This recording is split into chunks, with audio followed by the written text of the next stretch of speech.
It's been 3 years since my daughter was killed. 3 years since I buried my little girl.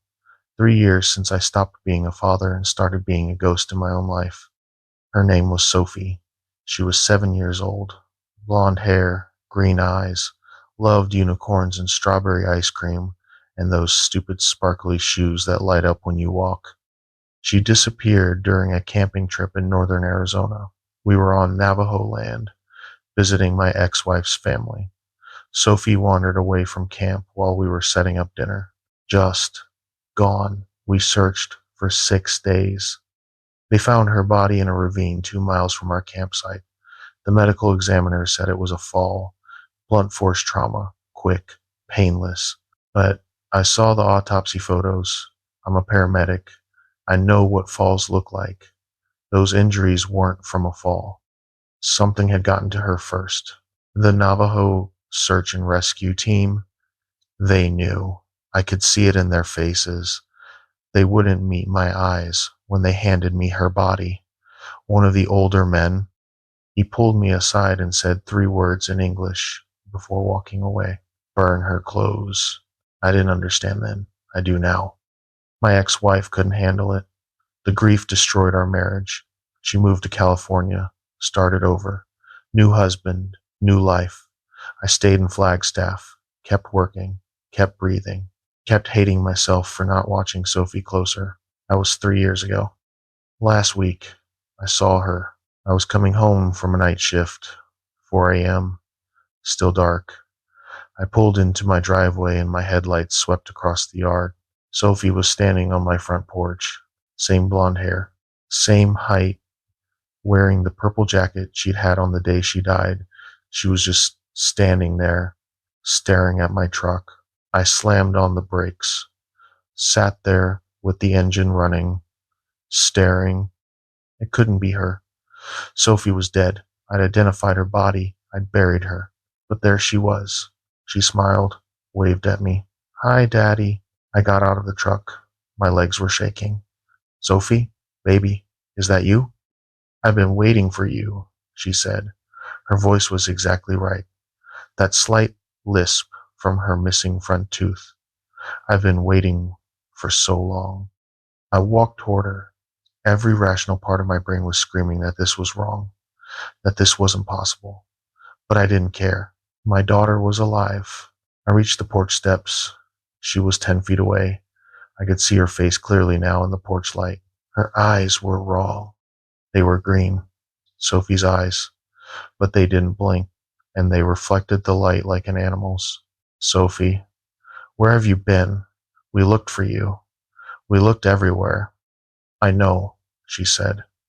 I watched you looking. I watched you crying. I watched you bury that thing you thought was me. My blood went cold. What? That wasn't me in the coffin, Daddy. That was just meat. I'm right here. I've always been here. She took a step toward me. Her movements were off, stiff, like a puppet on strings. Come closer, she said. Don't you want to hug me? Don't you miss me? I backed away. You're not Sophie. Her smile widened, too wide. Her mouth opened and I could see teeth, too many teeth. Of course I'm Sophie, she said. I'm your little girl. You loved me. You failed me. You let me die. No, no, that's not. You weren't watching, she continued. Her voice was changing, getting deeper. You were too busy arguing with Mommy, too busy being angry, and something took me, something dragged me into the dark, and you didn't even notice until it was too late. Tears were streaming down my face. I'm sorry. God, Sophie, I'm so sorry. Show me how sorry you are, she said. Come here. Let me touch you. Let me show you what happened to me in those woods. She raised her arms. Her fingers were too long. The joints bent wrong. I ran inside, slammed the door, locked it, fell against the wall, sobbing. Outside, I heard her laughing, that same laugh Sophie had when she was happy, but it went on too long, became something else, something that made my skin crawl. I'll wait, Daddy, she called out. I've got nothing but time, and you'll come out eventually. You have to go to work. You have to get groceries. And when you do, I'll be right here. I looked through the peephole. She was sitting on the porch swing, the one I'd bought for Sophie before she died, swinging back and forth, humming. It was the lullaby I used to sing her at bedtime. I called in sick to work, stayed inside for 2 days. She never left the porch, day and night, just sitting there, sometimes humming, sometimes talking. Remember when we went to the zoo, Daddy? Remember the elephants? I love the elephants. Remember my 7th birthday? You got me that bike with the pink streamers. I never learned to ride it. Remember the last thing you said to me? You told me to stop whining. Those were your last words to me. Sophie, stop whining. Each memory was a knife in my heart. Because they were all true, all real. How did it know these things? On the 3rd day, my neighbor knocked on my door. Hey, man, you okay? I saw your truck hasn't moved. Just wanted to check on you. I opened the door a crack. I'm fine, just sick. He frowned. You sure? You look terrible. And, uh, why is there a kid sleeping on your porch? My blood turned to ice. You can see her? Yeah, little blonde girl. She's been there all day. I was gonna call child services, but I figured she was maybe your niece or something. I opened the door wider, looked at the porch. Sophie was lying on the swing, curled up, eyes closed. She looked peaceful, innocent. That's... I couldn't finish the sentence. My neighbor gave me a weird look. Dude, seriously, are you okay? Do you need me to call someone? No, no, I'm fine. That's that's my daughter. She's visiting. He looked confused. I thought, didn't you say your daughter died? She did. I mean, it's complicated. He backed away. Okay, man. Whatever. Just maybe bring the kid inside. It's getting cold at night. He left. I stared at Sophie. She opened her eyes, smiled. See, Daddy, I'm real. Your neighbor saw me. I can be real when I want to be. What are you? I'm Sophie. I'm your little girl. I'm everything you remember, plus all the things that happened after you stopped watching. She sat up. Do you want to know what happened to me in those woods, Daddy? Do you want to know what found me? I couldn't speak. It was old, she said. Older than the trees, older than the rocks. It was hungry, but not for meat. It was hungry for shape, form, identity. She stood up, started walking toward the door. It ate me, Daddy. Slowly. Took my shape, my memories, my voice, and now I'm it. And it's me. We're the same thing. She pressed her face against the screen door. I could see her features shifting, flickering. Sometimes Sophie, sometimes something else. Something with too many angles and not enough humanity. Let me in, she whispered. Let me in, and I'll show you what I learned in the dark. I'll show you how to stop hurting. I'll show you how to forget. I wanted to. God help me. I wanted to open that door. I wanted to hold my daughter one more time, even if it meant... No, I said. You're not Sophie. Sophie is dead. Her face, uh, it changed completely. The mask dropped. What looked back at me was something ancient and alien and hungry. You're right, it said in a voice like grinding stone. Sophie is dead, but I'm wearing her now, and I'll keep wearing her until you let me in, until you give me permission to take you too. Why do you need permission? Because that's the rule, it said. I can take the lost ones, the ones who wander too far, but the ones who are found, the ones who are home, they have to invite me in. Then you'll be waiting a long time. It smiled with Sophie's face. I have nothing but time, and every day you see me, every day you remember her. A little piece of you dies. Eventually, you'll be so hollowed out that you won't even remember why you're saying no. That was a week ago. It's still there, sitting on my porch, wearing my daughter's face. Sometimes neighbors stop by. They see Sophie. They ask questions. I tell them she's visiting. They think I'm crazy. That grief finally broke me. Maybe it did. Because last night, I almost opened the door, almost let it in. I'm so tired of hurting, so tired of remembering, and it promised it could make it stop. It promised I could hold Sophie one more time before the end. I don't know how much longer I can hold out. That rat bastard killed my brother. I swear on everything I love. One day I will get my revenge.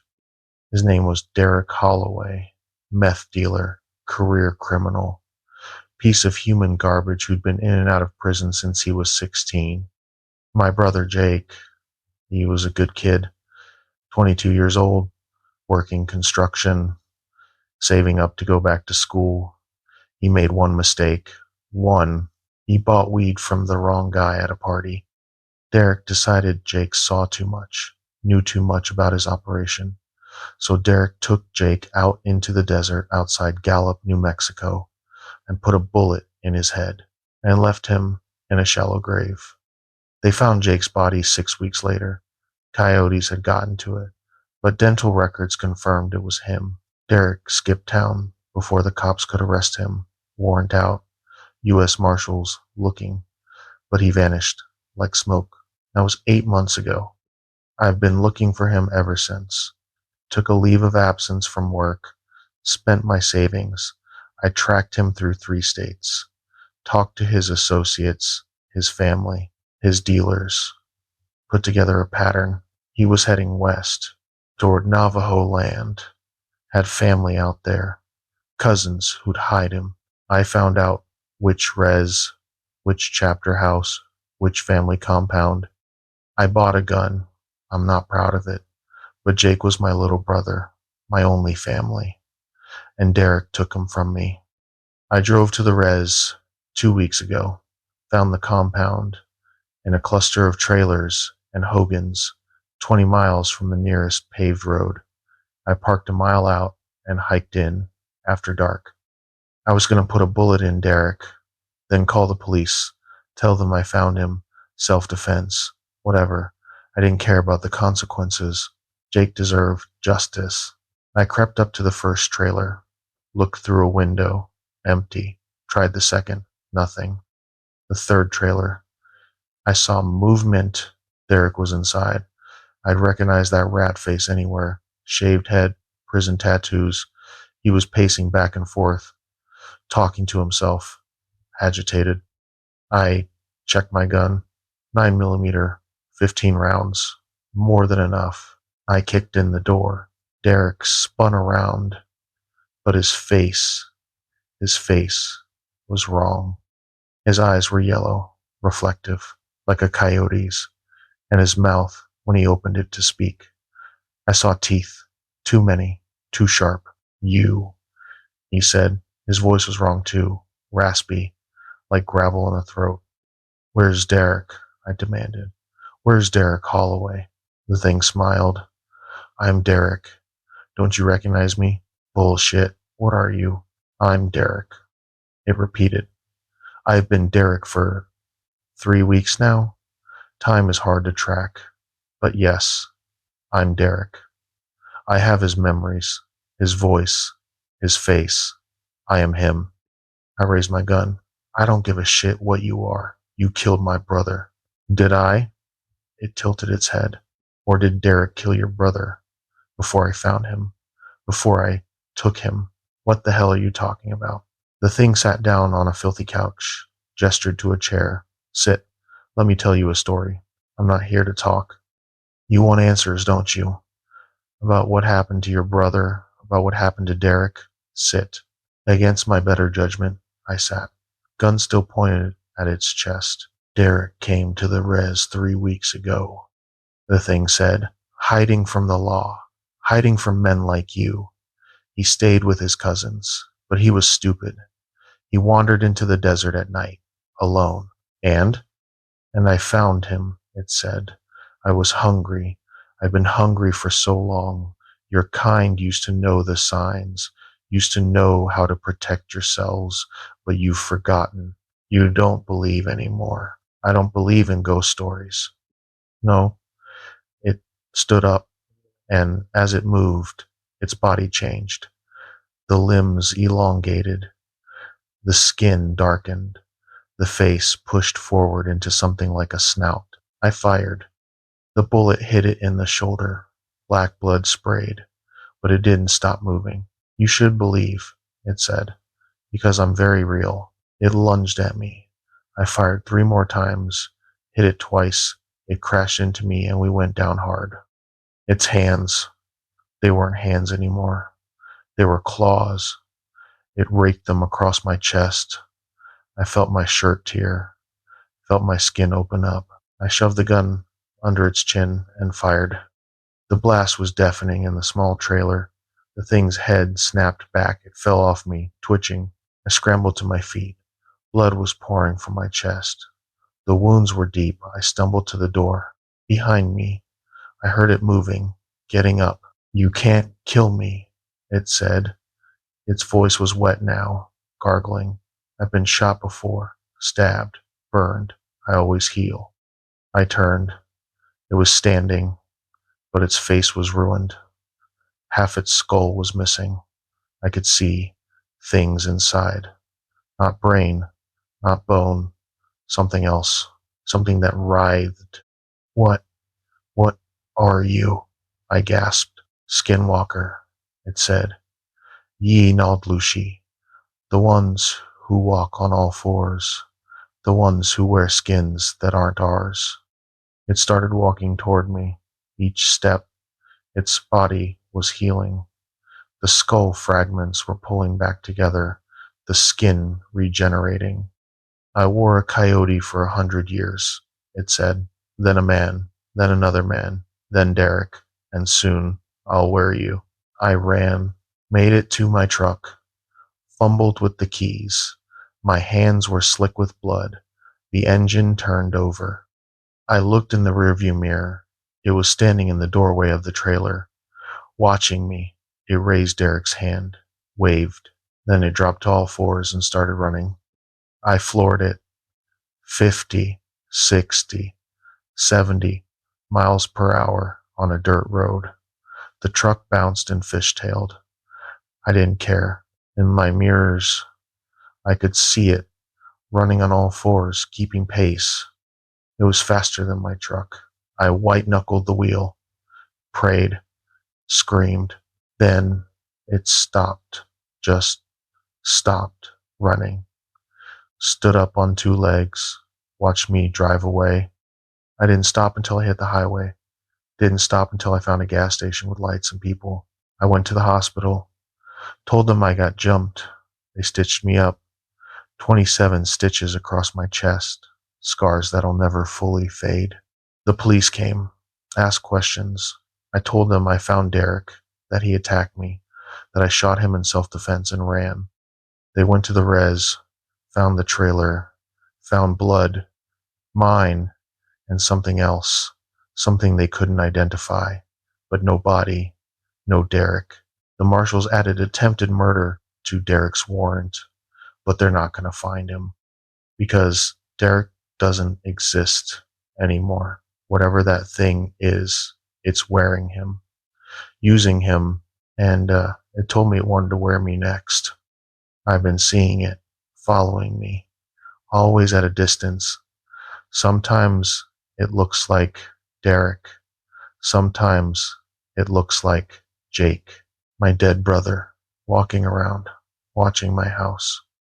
Last night, it knocked on my door. I looked through the peephole. It was Jake, looking exactly like he did the last time I saw him alive. Hey bro, it said in Jake's voice. Can I come in? I've been walking for so long. I'm so tired. I didn't open the door. Come on, it said. Don't you miss me? Don't you want to see me? You're not Jake. How do you know? It asked. How do you know Jake didn't survive? How do you know I didn't crawl out of that grave? Because I saw his body. Because I buried him. You buried meat, it said. Bones and rotting flesh. But maybe the part that mattered got away. Maybe I've been trying to find my way home. It pressed its face against the door. I could see Jake's features. his brown eyes, his crooked smile. Let me in, brother. Let me come home. I'm writing this now because I need someone to know. I need someone to understand what's out there. Derek Holloway is still on the run. The marshals are still looking, but they're not looking for a man anymore. They're looking for something that wears men, and it's not done with me yet. Every night as it comes to my door, sometimes it's Derek, sometimes it's Jake, sometimes it's my mom who died when I was 12, or my dad who I haven't spoken to in years. It learns, it studies, it finds the faces that'll hurt the most. I don't know how long I can hold out, how long before grief and rage and loneliness make me open that door. But I'm not giving up, not yet, because somewhere out there, in whatever form it's wearing now, is the thing that killed my brother. And one day, somehow, I'll find a way to kill it back. My wife vanished on our anniversary trip. 10 years together. We were supposed to be celebrating.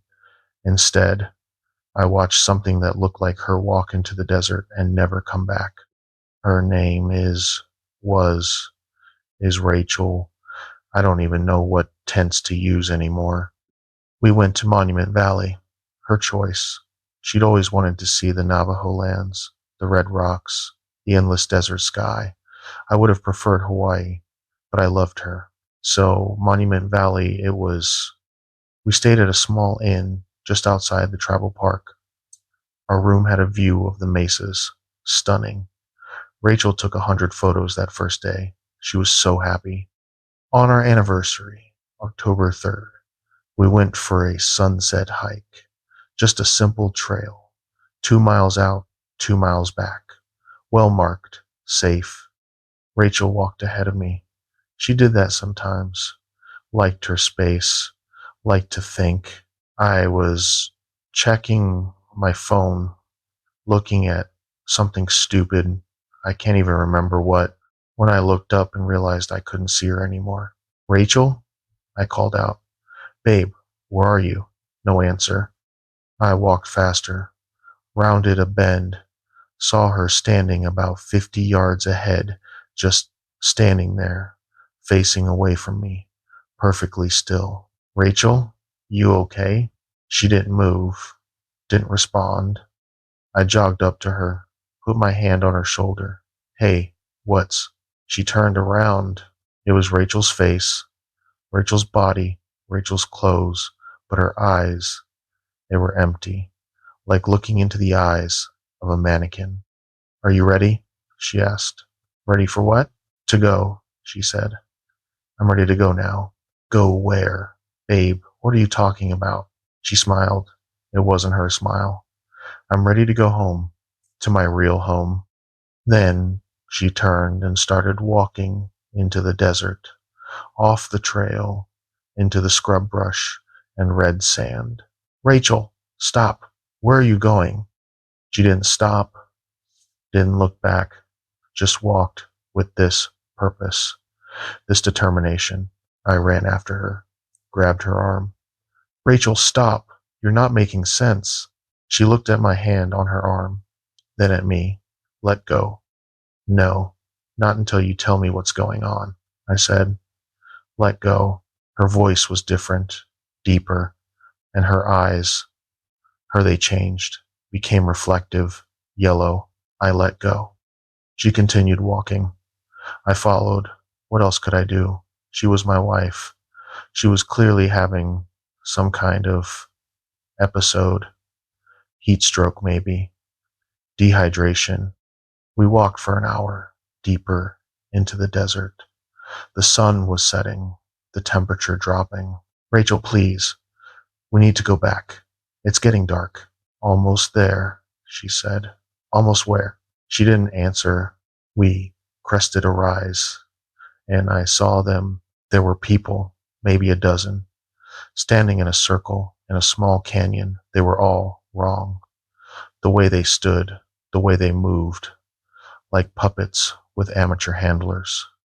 Rachel walked straight to them. Join the circle. Rachel! I ran toward her. Rachel, who are these people? One of them turned to look at me. It was an old man, Navajo. He smiled. Your wife isn't here anymore, he said. What? She's right there. No, he said. That's just the shape, the skin, the form. But Rachel, she left 3 days ago.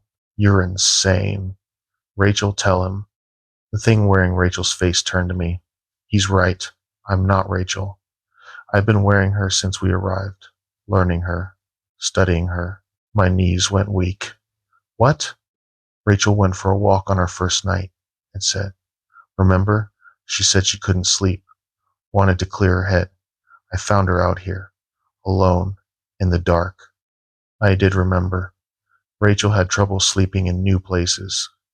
She'd gone for a walk around 11 p.m., come back an hour later, seemed fine, normal.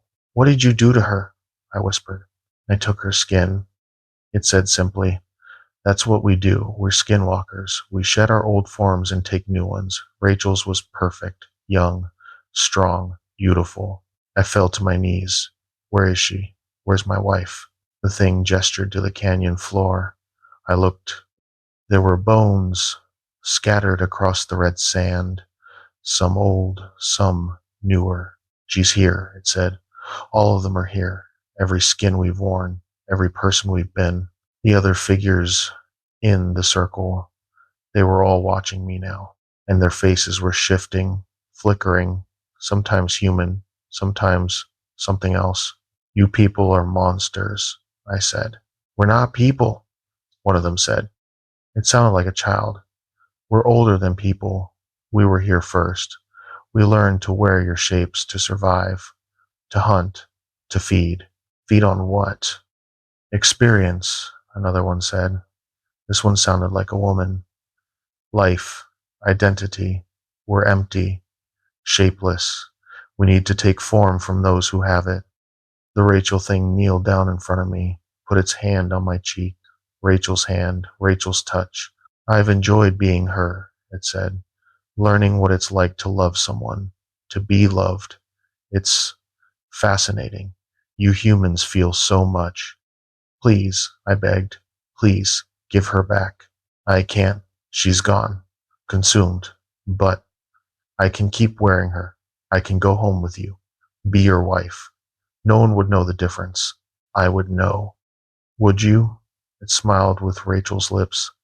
I have all her memories, all her mannerisms. I know how she laughs, how she talks, what she loves.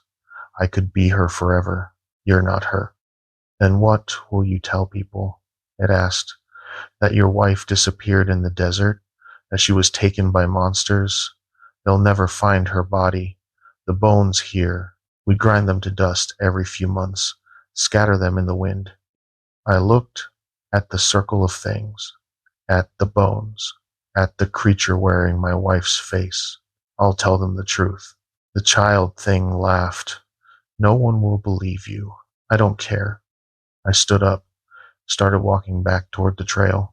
The Rachel thing followed. Wait, it called out. Don't you want closure? Don't you want to say goodbye? I turned. It was holding something. Rachel's wedding ring, the one I put on her finger 10 years ago. She was wearing this when I found her, it said. You should have it back. I wanted to refuse, wanted to spit in its face, but it was Rachel's ring, the last piece of her that was real. I took it. The thing smiled. See, you do want to remember. You do want to keep a piece of her. So why not keep me? I'm more than a ring. I'm everything she was. You're everything she was without the soul, I said. You're a hollow copy, and I won't let you defile her memory. I walked away. It didn't follow. I made it back to the trail as the last light faded, got back to the inn around midnight, reported Rachel missing. The police searched for a week, found nothing. No tracks, no signs of her. They suggested she'd run off, that maybe our marriage wasn't as solid as I thought. I didn't correct them. I went home to Oklahoma. had a memorial service, answered everyone's questions with lies. She loved the desert. She must have gotten turned around. Dehydration, a tragic accident. That was 6 months ago, but I keep seeing her in crowds at the grocery store, walking past my house, always at a distance, always watching. And sometimes late at night, I hear knocking. I look through the people. It's Rachel. Perfect. Beautiful. Exactly as I remember her. Honey, she calls out. I made it back. I found my way home. Please, and let me in. I've missed you so much. Every time it gets harder to say no, because the thing is, right? No one would know. I could have my wife back. We could continue our life. I could stop hurting, but it wouldn't be her. It would never be her. So I don't open the door, and Rachel's ring sits on my nightstand. The only real piece of her I have left. The only piece that thing can never take. My best friend betrayed me in the worst way possible. And I'm not talking about stealing money or sleeping with my girlfriend. I'm talking about something so fundamentally evil, so unforgivable, that when I found out what he'd become, I wasn't even surprised. His name was Thomas Begay. We grew up together on the res outside Shiprock, New Mexico. We're inseparable as kids, blood brothers. We did everything together until his grandmother died. Thomas changed after that, got quiet, secretive, started spending time with his uncle, a man the whole community avoided, a man who lived alone in a hogan 20 miles from anyone else. People said his uncle was a witch, a skinwalker, that he'd killed his own brother, Thomas's father, to gain power. I didn't believe it, thought it was superstition, but Thomas started to believe, and then he started to learn. I found out what he was doing 3 months ago. I went to his place unannounced, found him in his backyard, and there was a fire, and he was doing something, a ritual. There were bones arranged in a circle, coyote bones, and in the center, Thomas was wearing a coyote pelt, chanting in Navajo, words I didn't recognize. What the hell are you doing? I demanded. He spun around. His eyes were wild, manic. You shouldn't be here. What is this? What are you involved in? Power, he said. Real power. Not the bullshit they teach in church. Not the lies our elders tell. Real power. This is witchcraft. You're practicing skinwalker magic. And, he smiled, you think I care about their superstitions, their rules? I'm done being poor, done being nobody. This will give me everything. Thomas, you don't know what you're messing with. I know exactly what I'm doing, he said. My uncle taught me. He showed me how to shed my human skin, how to take other forms, how to become something more. I backed away. You're insane. I'm free, he corrected. And soon you will be too. That's when he attacked me. He moved faster than should be possible, grabbed my arm, started chanting the same words from before. I felt something cold, like ice water in my veins, like something was trying to pull me out of my own skin. I punched him, broke his nose. He fell back, laughing. Blood poured down his face, but he didn't seem to care. You can fight it, he said, but eventually you'll want this too. You'll see what I see, feel what I feel. I ran, got in my truck, drove straight to the tribal police. They listened to my story, took notes. Then they told me there was nothing they could do. We can't arrest someone for practicing traditional religion, the officer said. This isn't traditional. This is witchcraft. He's trying to become a skinwalker. The officer's face went hard. We don't talk about such things, and we don't investigate them. If Thomas Begay is walking a dark path, that's between him and the holy people. So you're just going to do nothing? We're going to pretend this conversation never happened, he said, and I suggest you do the same. People who interfere with witches, they don't tend to live long. I left the station furious, betrayed by my best friend, abandoned by my community, but I wasn't done. I went to Thomas's uncle, the witch, the one who started all this. His Hogan was exactly as isolated as people said. I drove there at midday, sun high, figured if there was any safety, it was in daylight. He was waiting for me, sitting outside, old man, maybe 70, but his eyes were young, aware. You're Thomas's friend, he said, not a question. I am, and I want you to stop teaching him. Stop? The old man laughed. He came to me, begged me. He has the hunger, the need. I'm just giving him what he wants. You're turning him into a monster. I'm showing him what he already is, the old man said. All humans are monsters. We just teach them to hide it. I'm teaching Thomas to embrace it. If you don't stop, I'll report you. I'll tell everyone what you're doing. The old man stood. Even in the sunlight, his shadow was wrong. Too long, too dark. You can't report something that doesn't exist, he said. And when Thomas completes his transformation, you'll be the first one he hunts. Why me? Because you represent his old life, his weakness. He needs to kill what he was to become what he will be. I drew my knife, 6-inch blade. Then I'll kill him first. The old man smiled. Good luck. I went looking for Thomas that night, found his truck parked near the old trading post, followed his tracks into the desert. The tracks, they changed. Started as boot prints, then became paw prints, coyote. I followed them anyway, found him in a ravine, but he wasn't human anymore. He was crouched over something, a deer, eating it, raw. His face was elongated, his teeth sharp, his hands ended in claws.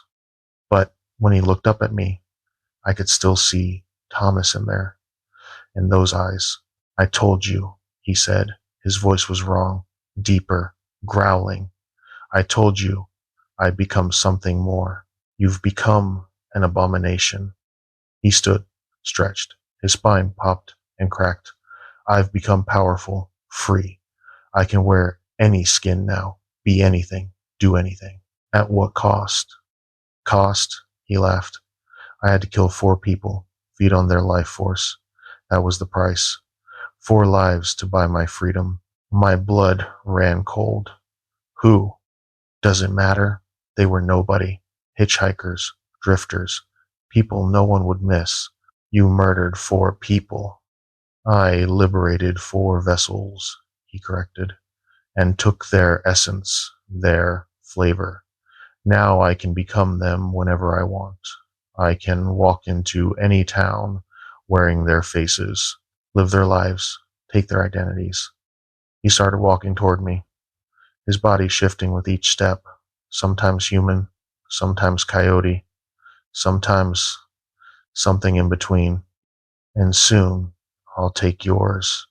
I'll wear your face, live in your house, fuck your girlfriend, and no one will know the difference. I raise my knife. Stay back. Or what? You'll kill me? You can't kill what I am. Even if you destroy this body, I'll just find another. He lunged. I slashed. The blade caught him across the chest. Black blood sprayed. He screamed, not in pain, in rage. His form solidified, became fully coyote, a massive thing, 6 feet long, 300 pounds. It tackled me. We rolled. I stabbed again and again. Each wound leaked that black blood, but he didn't slow down. His jaws snapped inches from my face. His breath stank of rot and death. I got my knife under his throat, pushed up, felt it slide into soft tissue. He made a gurgling sound, backed off, stumbled. I got to my feet, watched him. The coyote form was melting, dissolving.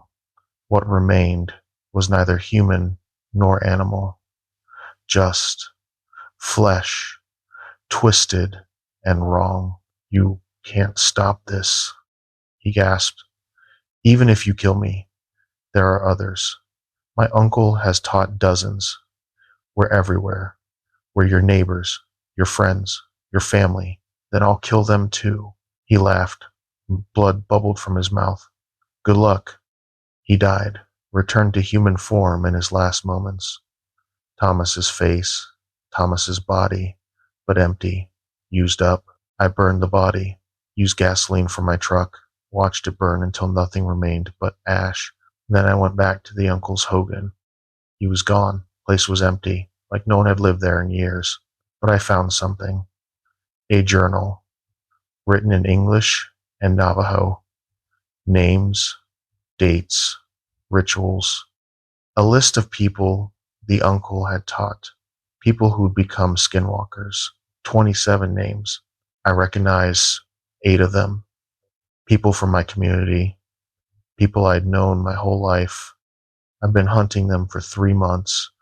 Found 3 so far. Killed 2. The third, it got away. But I'm not stopping. Can't stop. Because Thomas was right about one thing. They're everywhere. And if I don't stop them, they'll keep taking people. Keep wearing human skins. Keep pretending to be us while slowly hollowing out our communities from within. I'm writing this as a warning, as a record. If something happens to me, if I disappear, check for the journal. I keep it in a safe deposit box in Farmington, box 379. The names are in there, the skinwalkers, the ones who betrayed their humanity for power. And if you find me walking around after I'm supposed to be dead, don't trust it. Don't trust anything wearing my face. Kill it, burn it, salt the earth, because I'd rather be dead than become what Thomas became. I'd rather be dead than betray everything that makes us human. I lost my son to cancer 2 years ago. Acute lymphoblastic leukemia. He was 6 years old when he died. 6 years, 4 months, and 13 days. His name was Michael. Mikey. He loved dinosaurs and superhero movies and the color blue. He wanted to be a paleontologist when he grew up. He didn't get to grow up. I watched him waste away. Watched the chemo steal his hair, his energy, his smile. Watched him get smaller and smaller in that hospital bed until there was barely anything left. He died holding my hand. His last words were, "I'm not scared, Mommy." But I was. I still am. My husband left 6 months after the funeral. Said he couldn't be in our house anymore. Couldn't walk past Mikey's room. Couldn't look at me without seeing our dead son. So I've been alone for a year and a half, living in this house full of ghosts and memories and unopened toys. I should have moved, should have started over, but I couldn't, because leaving would mean abandoning the last place Mikey lived, the last place he was happy. That was 2 years ago. Last night, Mikey came home. I was in the kitchen making tea. It was late, maybe 11 p.m. I heard the front door open, footsteps in the hallway, small footsteps. "Mom," a voice called out, his voice. "Mom, I'm home." I dropped my mug. It shattered on the tile floor. "Mikey?" My voice came out as a whisper. The footsteps got closer, and then he walked into the kitchen. Same blonde hair, same blue eyes, same Batman pajamas he'd been wearing the night before he went into the hospital for the last time. "Hi, Mom," he said, smiled that gap-toothed smile. I couldn't breathe, couldn't think. This wasn't possible. This wasn't real. "You're not. You can't be." "I know," he said. "I know I was gone, but I'm back now. I'm all better." He held up his arms. "See? No more tubes. No more medicine. I'm all better." I fell to my knees, started sobbing. "This isn't real. You're not real. You died. I watched you die. I know it's confusing, he said. His voice was so patient, so understanding, too understanding for a 6-year-old. But I'm here now. That's what matters, right? He walked closer, put his small hand on my shoulder. Don't cry, Mommy, I'm home. I looked at him through my tears, studied his face. Every detail was perfect. The small scar on his chin from when he fell off his bike, the freckles across his nose, the slightly crooked front tooth. How? I whispered. How is this possible? I don't know, he said. I just woke up in the desert, and I knew I needed to come home, so I walked and walked, and here I am. The desert? What desert? I don't remember, he said. It was dark, and there were others, other people walking, but I just wanted to come home to you. Something about the way he said it, the way his eyes didn't quite focus on mine, sent a chill down my spine. Mikey, what do you remember about the hospital? I remember being sick, he said. I remember it hurting, and I remember you holding my hand. And then, nothing. And then I woke up in the desert. Do you remember dying? He tilted his head. The movement was wrong, too fluid, too controlled. Did I die, Mommy? Yes, yes, baby. You died 2 years ago. I buried you. Oh, he said. He didn't look upset, didn't cry, just nodded. Well, I'm not dead now. See, I'm right here. He grabbed my hand. His skin was cold, not corpse cold, but cooler than it should be. You're freezing, I said. Am I? I don't feel cold. I stood up, backed away. Every maternal instinct was screaming at me to hold my son, to never let him go. But something else, some deeper instinct, was telling me to run. Mikey, what happened in the desert? I told you. I woke up and I walked home. But, but who buried you? You were cremated. Your ashes are in an urn upstairs. He smiled. Then I guess I'm a miracle. Miracles don't exist. Don't they? He took a step toward me. You prayed for one every night in the hospital. You begged God to save me, to bring me back. How do you know that? Because I heard you, he said. Even after I left, I heard you crying. I heard you praying, and I wanted to come back so badly. Tears streamed down my face. I wanted that too, more than anything. Then why are you scared of me? He asked. Why are you backing away? Because this isn't possible. Because you died. Because I'm not really Mikey, he finished. His voice changed, became deeper. Is that what you're thinking? I couldn't speak. He smiled, that wrong smile. You're right to be scared. Because I'm not Mikey. Not really. I'm something else. Something that found him in the dark. Something that learned his shape. What are you? I don't have a name in your language, it said. Your people used to call us skinwalkers, spirit thieves, the ones who wear the dead. No, I whispered. But I have all of Mikey's memories, it continued. All his loves, all his fears. I know how much he loved you, how he worried about leaving you alone, how his last thought was, who will take care of Mommy? It took another step forward, reached out with Mikey's small hand. So I came back to take care of you, to be your son. Would that be so bad? I wanted to say yes, wanted to scream at it to get out. But you, you have his memories? All of them, it said. I remember his birthday parties, his favorite foods, the songs you'd sing to him at bedtime. I remember everything. Tell me something, I said. Something only Mikey would know. It thought for a moment.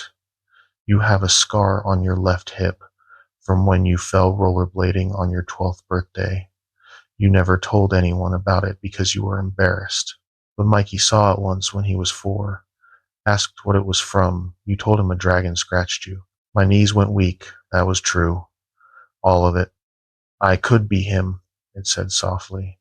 I could be the son you lost. No one would know the difference. Not even you, eventually. But you're not him. You're wearing him, using him. Is there a difference? It asked. If I act like him, talk like him, love you like him, does it matter what I am underneath? I looked at my dead son's face, at the thing pretending to be him, and I wanted, God, I wanted so badly to say yes, to take it in my arms and pretend to have my baby back. Please, Mommy, it said, Mikey's voice, Mikey's pleading tone. Please let me stay. I promise I'll be good. I promise I'll be exactly what you need. My hand reached out, almost touched his face. Then I saw it, just for a second. The mask slipped. The eyes went yellow, reflective. The smile stretched too wide, and I saw, underneath, something ancient and hungry and wrong. I pulled my hand back. No, get out of my house. Mom, you're not my son. Get out. It stood there, Mikey's face twisted with hurt. I could make you happy. I could take away the pain. I don't want that. I want my real son. And he's dead. And you're just a cruel mockery. The thing's expression changed, became cold. You'll regret this. You'll lie alone in this house full of memories. You'll cry yourself to sleep every night. And you'll wish you'd let me stay. Maybe, I said, but at least I'll be alone with the truth, not with a lie. It turned to leave, stopped at the doorway. I'll come back when the grief gets too heavy. When you can't take it anymore, I'll be waiting. Don't.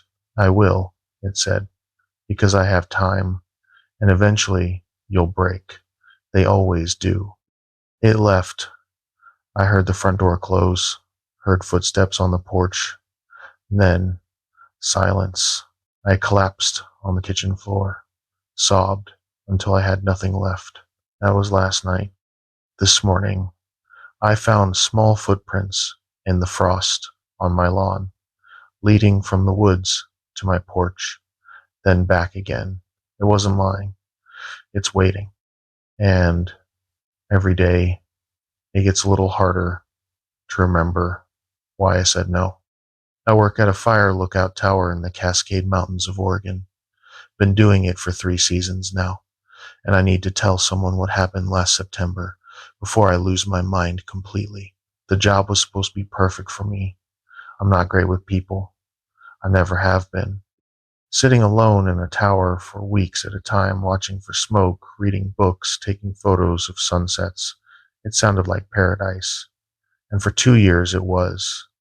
I'd spend May through October up there, coming down every 2 weeks for supplies and a shower. The solitude didn't bother me. If anything, I craved it. The tower sits at about 7,000 feet, accessible only by a 4-mile hiking trail. No roads, no power lines. Just me, a propane stove, a radio, and 360 degrees of wilderness. During the day, I'd glass the ridgelines with binoculars, looking for smoke. At night, well, that's when things got complicated. My supervisor, a grizzled guy named Frank who'd been with the Forest Service for 30 years, gave me the rules on my first day. He handed me a laminated card and told me to keep it next to my bunk. Don't lose this, he said, not making eye contact, and don't break these rules, ever. I thought he was joking at first, but his face stayed stone serious. The card listed 7 rules: fire lookout, overnight protocols, after sunset, keep all windows shuttered until dawn, no exceptions. If you hear your name called from outside after dark, do not respond, do not look. The footsteps you hear on the stairs at night are just the tower settling. Stay in your bunk. If the radio activates between midnight and 4 a.m., listen but do not transmit. Never shine your flashlight into the trees after dark. They don't like the light. If you see someone standing in the meadow at night, they are not lost. Close the shutters immediately. The previous lookout left supplies in the cash box. Do not open it. I read through the list twice, waiting for Frank to laugh and tell me it was a hazing ritual for new lookouts. He didn't laugh. What's in the cash box? I asked. Supplies, Frank said. From the guy before you. We never found him, but his stuff is still here. Leave it alone. For 2 seasons, I followed the rules. I'm not an idiot. Weird stuff happens in the wilderness. I've heard enough stories from other rangers to know there are things out here we don't understand. I shuttered the windows at sunset. I ignored the footsteps on the stairs. I never used my flashlight outside after dark, and nothing happened. Not once. I started to think the rules were just superstition, old stories passed down to freak out new guys. I got comfortable, complacent. That was my mistake. It was September 12th. I remember because it was my sister's birthday, and I'd radioed down that morning to ask someone to send her flowers from me. Beautiful day. Crisp air, early autumn colors starting to show on the aspens. I made dinner around 6 p.m., watched the sunset, and started to close the shutters like always. That's when I saw him. There was a man standing in the meadow. He was maybe 200 yards out, right at the tree line, just standing there, completely still. He wore what looked like a park ranger uniform, flat-brimmed hat, green shirt, but something about him seemed off. The proportions weren't quite right. My hands froze on the shutter latch. Rule 6. If you see someone standing in the meadow at night, they are not lost. Close the shutters immediately. But the sun hadn't fully set yet. There was still light. And what if it really was just a lost hiker? What if someone actually needed help? I grabbed my binoculars and focused on him. The face. Oh God, the face. It looked like someone had drawn a human face from memory but gotten all the details slightly wrong. The eyes were too far apart. The mouth was too wide. The skin had a grayish, waxy texture that didn't move right when he tilted his head, and he was looking directly at me. I slammed the shutter closed so hard it cracked the wooden frame. My heart was hammering. I moved to the next window, closed it, then the next. I sealed every single one, my hands shaking so badly I could barely work the latches. When the last shutter clicked into place, the tower went dark except for my kerosene lamp. I sat on my bunk, trying to control my breathing. Maybe he'd leave, maybe he'd just go away. At 8 p.m., I heard the footsteps. They started at the base of the tower, slow, methodical, one step, then another. The metal stairs rang with each footfall. I knew Rule 3. The footsteps you hear on the stairs at night are just the tower settling. Stay in your bunk. I stayed in my bunk. I pulled my sleeping bag up to my chin, even though I wasn't cold. The footsteps continued, climbing higher, closer. They stopped right outside my door. I could hear breathing, slow, wet, raspy breathing, like someone with fluid in their lungs trying to inhale through a straw. Then, my name, Ethan. It was my voice, my exact voice. The same pitch, the same slight rasp I get when I'm tired, but it was coming from outside the door. Ethan, I need you to open up. Rule 2. If you hear your name called from outside after dark, do not respond, do not look. I bit down on my tongue to keep from making any sound. Breathing continued for what felt like hours, but was probably only minutes. Then, the footsteps retreated, back down the stairs, slowly, one step at a time. I didn't move until dawn. When the sun came up, I opened the shutters with shaking hands. The meadow was empty, no footprints on the stairs, nothing disturbed. I radioed Frank and told him I needed to come down early. Personal emergency.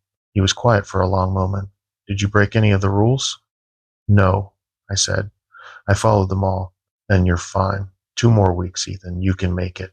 I wanted to scream at him. Wanted to tell him to come up here himself if it was so safe. But I didn't. I just said, okay, and signed off. That night, I heard my sister's voice. Ethan, please, I'm hurt. She sounded terrified, in pain.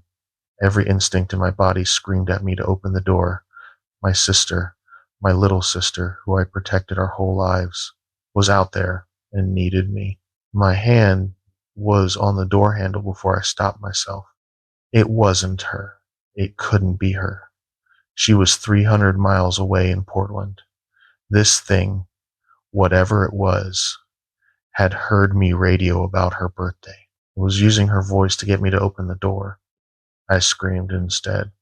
Leave me alone. The breathing outside stopped.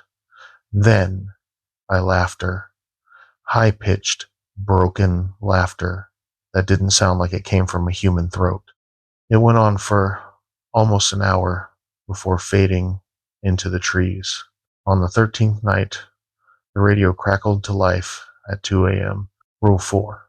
If the radio activates between midnight and 4 a.m., listen but do not transmit. Static at first. Then voices. Dozens of voices, all talking over each other. I recognized some of them. Frank, other rangers I'd met, my mom, all of them saying my name, asking me to come outside, telling me they needed to show me something. Then one voice cut through the others, calm, male, unfamiliar. The cash box, Ethan. You should open the cash box. The transmission ended. I looked at the wooden box in the corner. I'd never opened it, never even thought about it much, but now I couldn't stop thinking about it. What if there was something inside that could help me? A weapon? More information about what was out here? At 3 a.m., I broke. I opened the cash box. Inside was a journal and photographs, Polaroids. They showed the previous lookout, a guy in his 50s with a gray beard. In the first photo, he was smiling at the camera, holding a fish he'd caught. In the second photo, he was standing in the meadow at night, facing the camera. But his expression was wrong.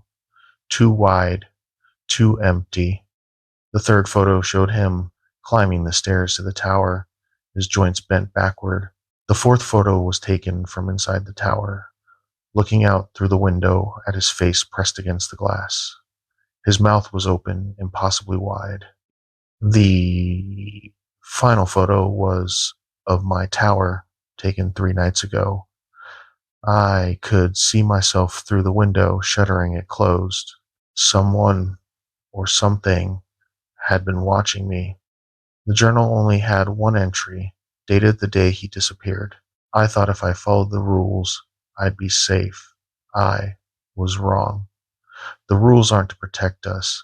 They're to see how long we can last before we break. If you're reading this, you've already opened the box. That means you broke Rule 7. I'm sorry. I'm so sorry. You'll understand soon. They don't want to kill us. They want us to become them. I heard my own voice outside the door. Ethan, I know you opened the box. Let me in. Let me in and I'll show you what you're becoming. I looked down at my hands. In the lamplight, the skin looked different, grayish, waxy. My fingers seemed too long. I radioed Frank at 4 a.m. Breaking protocol. I opened the cash box, I said. I broke Rule 7. You need to send someone up here. Now. Static. Then Frank's voice, cold and flat. We'll send someone at dawn. Stay inside. Do not go outside for any reason. I waited as the sun came up. When I opened the door, there were 2 rangers waiting at the base of the tower. They wouldn't look at me directly.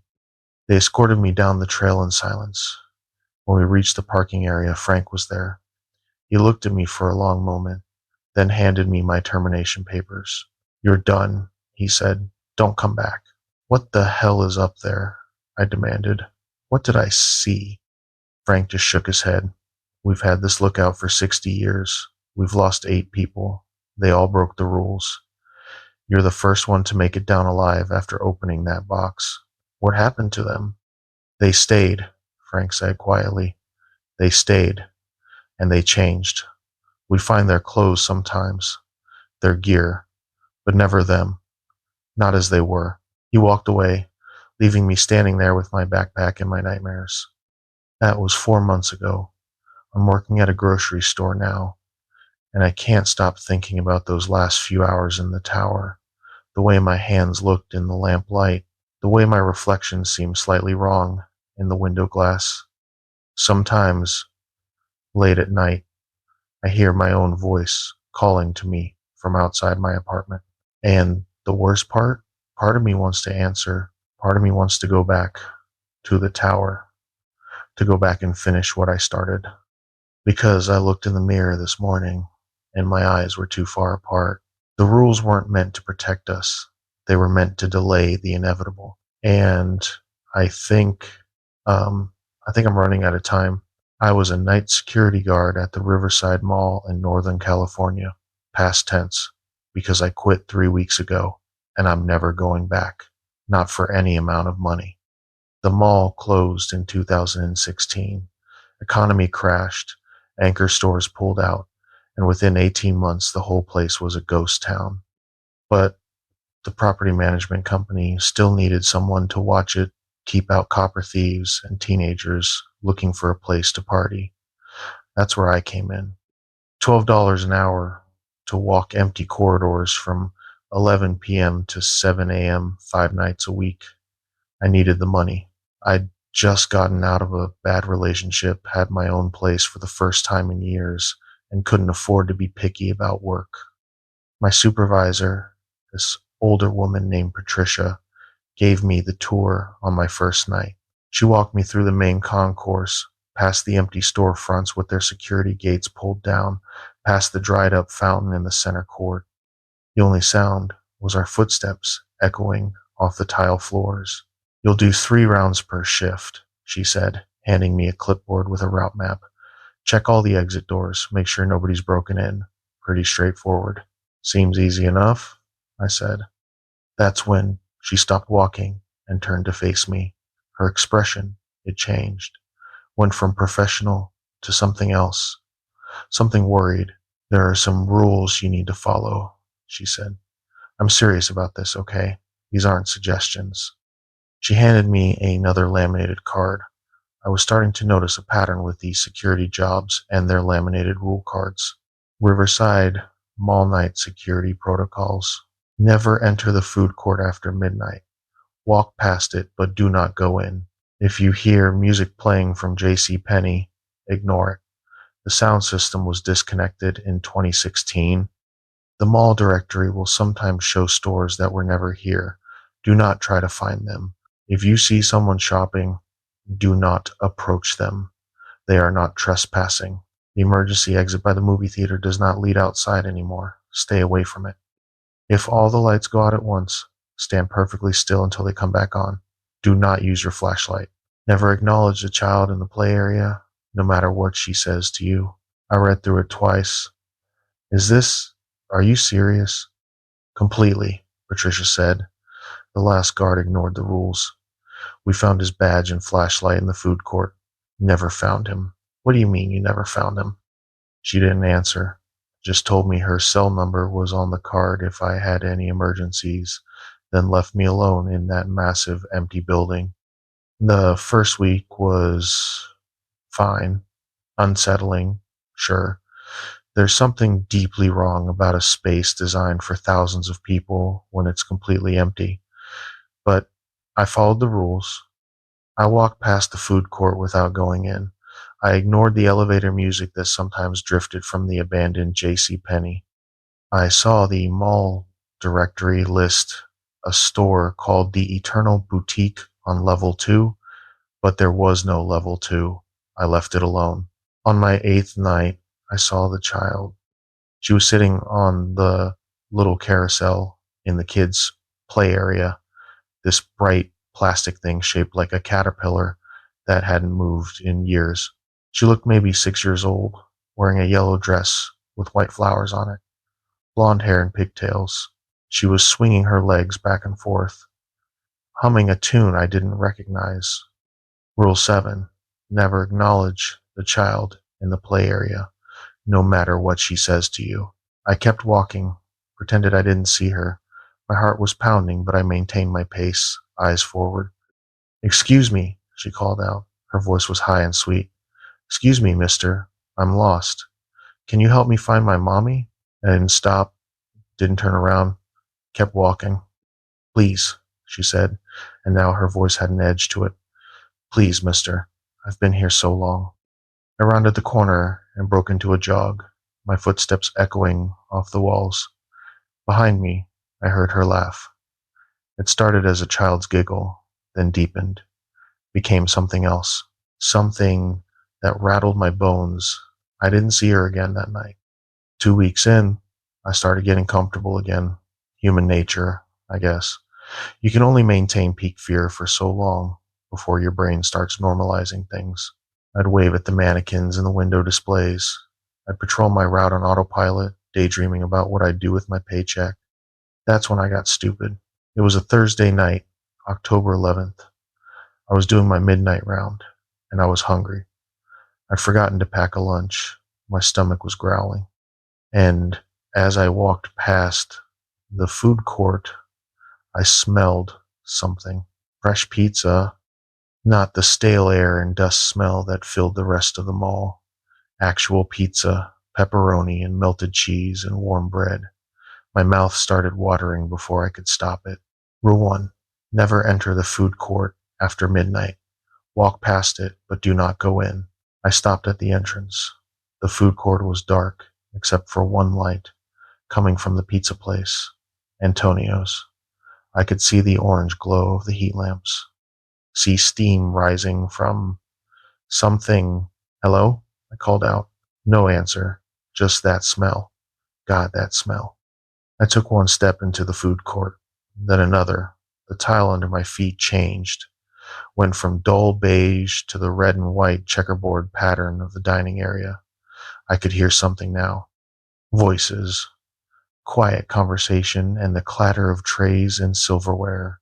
The tables were full, families eating together, teenagers laughing over sodas, an old couple sharing a soft pretzel.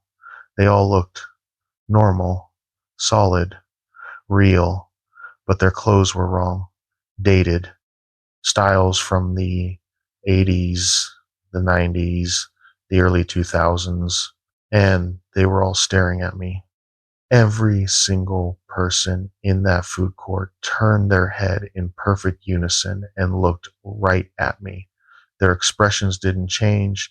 They didn't stop eating, didn't stop their conversations, but their eyes, their eyes tracked me like security cameras. I backed up. "Sorry, I didn't mean to." A man stood up from one of the tables. He wore a polo shirt and khakis, a dad outfit from about 1995. He smiled at me.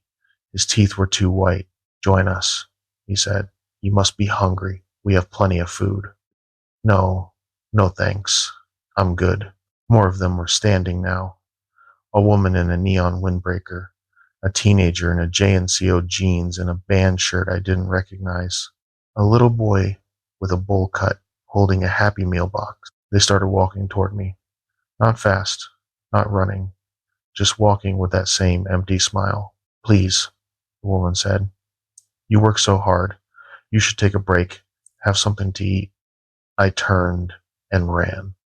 Behind me, I heard chairs scraping, footsteps on tile, and that smell, that pizza smell, turning into something else, something rotten and sweet, like meat left in the sun. I made it to the main concourse and kept running until I reached the security office. I slammed the door and locked it, my hands shaking so badly I could barely turn the deadbolt. The office had a bank of monitors showing different camera angles throughout the mall. I pulled up the food court feed. It was empty, dark, no people, no lights at Antonio's, nothing. But on the camera, I could see wet footprints on the tile leading from the dining area to the concourse, getting closer to the security office. I called Patricia. "I went into the food court," I said as soon as she picked up. "I'm sorry. I went in and I saw people and they chased me. What the hell is happening?" Silence on the other end. Then, Are you in the security office? Yes. Lock the door. Don't come out until sunrise. I'll be there at 7 a.m. What are they? I don't know, she said quietly. Nobody knows, but they can't leave the food court if you didn't eat anything. If you didn't take anything from them, you should be okay. Should be? She hung up. I watched the monitors for the next 6 hours. The footprints stayed in the concourse for a while, pacing back and forth in front of the camera. Then, around 3 a.m., they retreated back toward the food court, slowly, like whatever made them was reluctant to leave. At 4 a.m., the lights went out. All of them. Every light in the entire mall. The monitors went dark. The emergency exit signs. Everything. Rule 6. If all the lights go out at once, stand perfectly still until they come back on. Do not use your flashlight. I stood perfectly still in the pitch black office. I could hear my own heartbeat, could hear my breathing, and then I heard something else. Footsteps in the hallway outside, multiple sets, walking past the office door, and voices whispering, "He's in there. We can smell him. So hungry. So hungry. Why won't he eat with us?" The door handle rattled. I bit down on my sleeve to keep from screaming. The footsteps continued down the hallway. The whispers faded. The lights came back on at 4:15 a.m. When Patricia arrived at 7, she found me sitting in the office, my back against the wall, still shaking. "I can't do this," I said. "I'm sorry. I know I need the money, but I can't." She nodded. "I understand. I'll process your resignation, but you should know, you're lucky." The last guard went into the food court and took a slice of pizza. Just one slice. What happened to him? She pulled out her phone and showed me a photo, security camera footage, time-stamped from 2 years ago. It showed a man in a security uniform sitting at one of the food court tables, eating pizza, and across from him, sitting in every single seat at that table, were those things, those people-shaped things wearing outdated clothes. They were all watching him eat, smiling. "He's been there for 2 years," Patricia said. "We see him sometimes on the cameras, still sitting at that table, still eating, still smiling. Why don't you, I don't know, demolish the mall, tear it down?" "We tried," she said. "3 times. Every crew we hired, someone went into the food court, and they never came back out. The property management company gave up. Now we just maintain it, keep it contained." She walked me to my car. The sun was up now, and the mall looked normal in the daylight. Just another dead piece of architecture waiting for the wrecking ball that would never come. "One more thing," Patricia said. "If you ever come back here during the day, for any reason, don't go near the food court.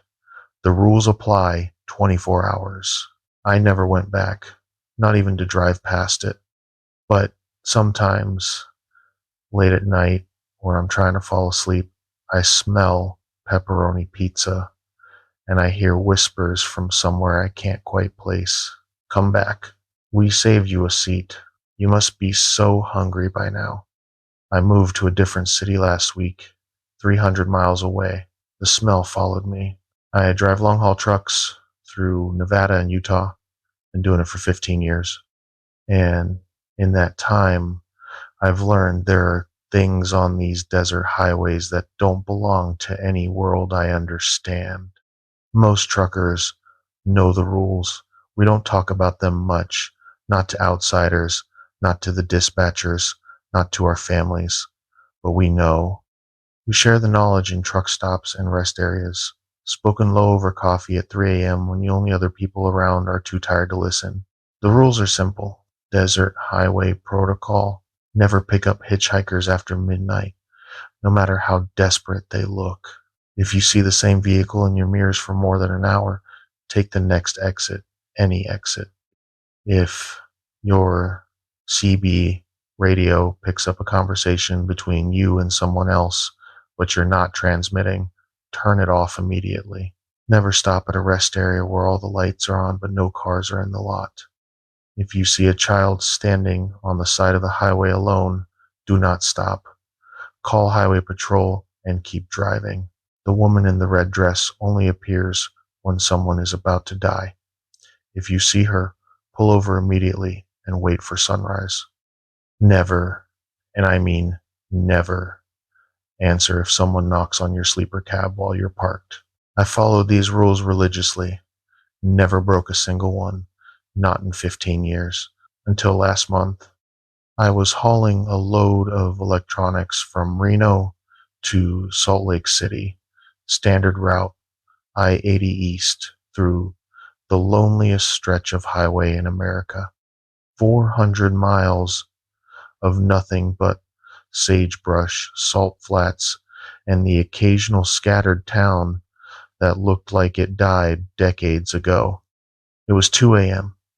I'd been driving for 6 hours straight, still had 5 to go before I could legally take my mandatory break. The radio played classic rock at low volume. My coffee was cold, and that's when I saw him, a man standing on the shoulder of the highway, thumb out. He wore a dark coat and jeans, had a backpack slung over one shoulder. As my headlights swept over him, he turned to face me. His face was normal, 30-something, could have been anyone. But something about the way he stood there, perfectly still, made my gut twist. Rule 1. Never pick up hitchhikers after midnight. I kept my foot on the accelerator and drove past him. But in my side mirror, I watched him turn and follow my truck with his eyes, and then he smiled. Not a friendly smile, not a disappointed smile. Something else, something that said, "I'll see you again." I pushed him out of my mind and kept driving. 30 minutes later, I saw him again. Same guy, same coat, same backpack, standing on the shoulder with his thumb out. But that was impossible. I'd been doing 70 miles an hour. There was no way he could have gotten ahead of me. I drove past him again. This time I didn't look in the mirror. At 3 a.m., I saw him for the third time. Now I was scared. There's no cell service out here. No exits for another 20 miles. Just empty highway and darkness pressing in on all sides. The fourth time I saw him, he was closer to the road, standing right at the edge of the white line. I had to swerve slightly to avoid him. The fifth time, he was in the middle of my lane. I slammed on my brakes. 60,000 pounds of truck and cargo doesn't stop on a dime, but I managed to slow down enough to see him clearly in my headlights. He stood there, hands in his pockets, smiling that same wrong smile. I leaned on the horn, held it down. The sound echoed across the empty desert. He didn't move. I had two choices. Heart or swerve around him and risk jackknifing the trailer, or stop. I stopped. The truck shuddered to a halt about 10 feet from him. My hands were shaking on the wheel. He tilted his head, like a dog hearing a strange sound, and walked to the passenger side of the cab. He knocked on the door. I sat there, engine idling, staring straight ahead. Rule 1 said don't pick up hitchhikers after midnight. It didn't say what to do when they tried to force the issue. The knocking continued, patient, rhythmic. "I know you can hear me," he called out. His voice was muffled through the door, but I could make out the words. "I've been walking for so long. Please, just a ride to the next town." My hand moved toward the door lock. I don't know why. Some stupid instinct to help people drilled into me since childhood. Be kind. Help those in need. I caught myself. Hold my hand back. "Please," he said again. "I'm so tired. I just need help." Something in his voice. It was changing, getting raspier, deeper. I've been walking these roads for so long, and I'm so very hungry. I put the truck in gear and eased on the accelerator. The truck rolled forward slowly. He ran alongside the cab, keeping pace. "You can't leave me here. You don't know what it's like." You don't know what it's like to be so hungry you'd eat anything, anything at all. His hands slapped against the passenger window. I saw his fingers for too long, joints bending in ways they shouldn't. I pressed the accelerator harder. The truck picked up speed. He was still running beside me, at 30 miles per hour, at 40. His legs moved wrong, too fast, joints pistoning like machinery. I just need a ride, he screamed, and his voice wasn't human anymore. It was like gravel in a blender, like metal scraping metal. At 50 miles per hour, he finally fell behind. I watched in my mirror as he stopped in the middle of the highway, chest heaving, head tilted back, and then he dropped to all fours. That's when I saw what he really was. His spine arched backward, his arms and legs bent the wrong way, his jaw unhinged and dropped open impossibly wide. The backpack fell off, and I realized it had never been a backpack. It was part of him, some kind of hump or growth on his back. He started running again, on all fours, faster than before.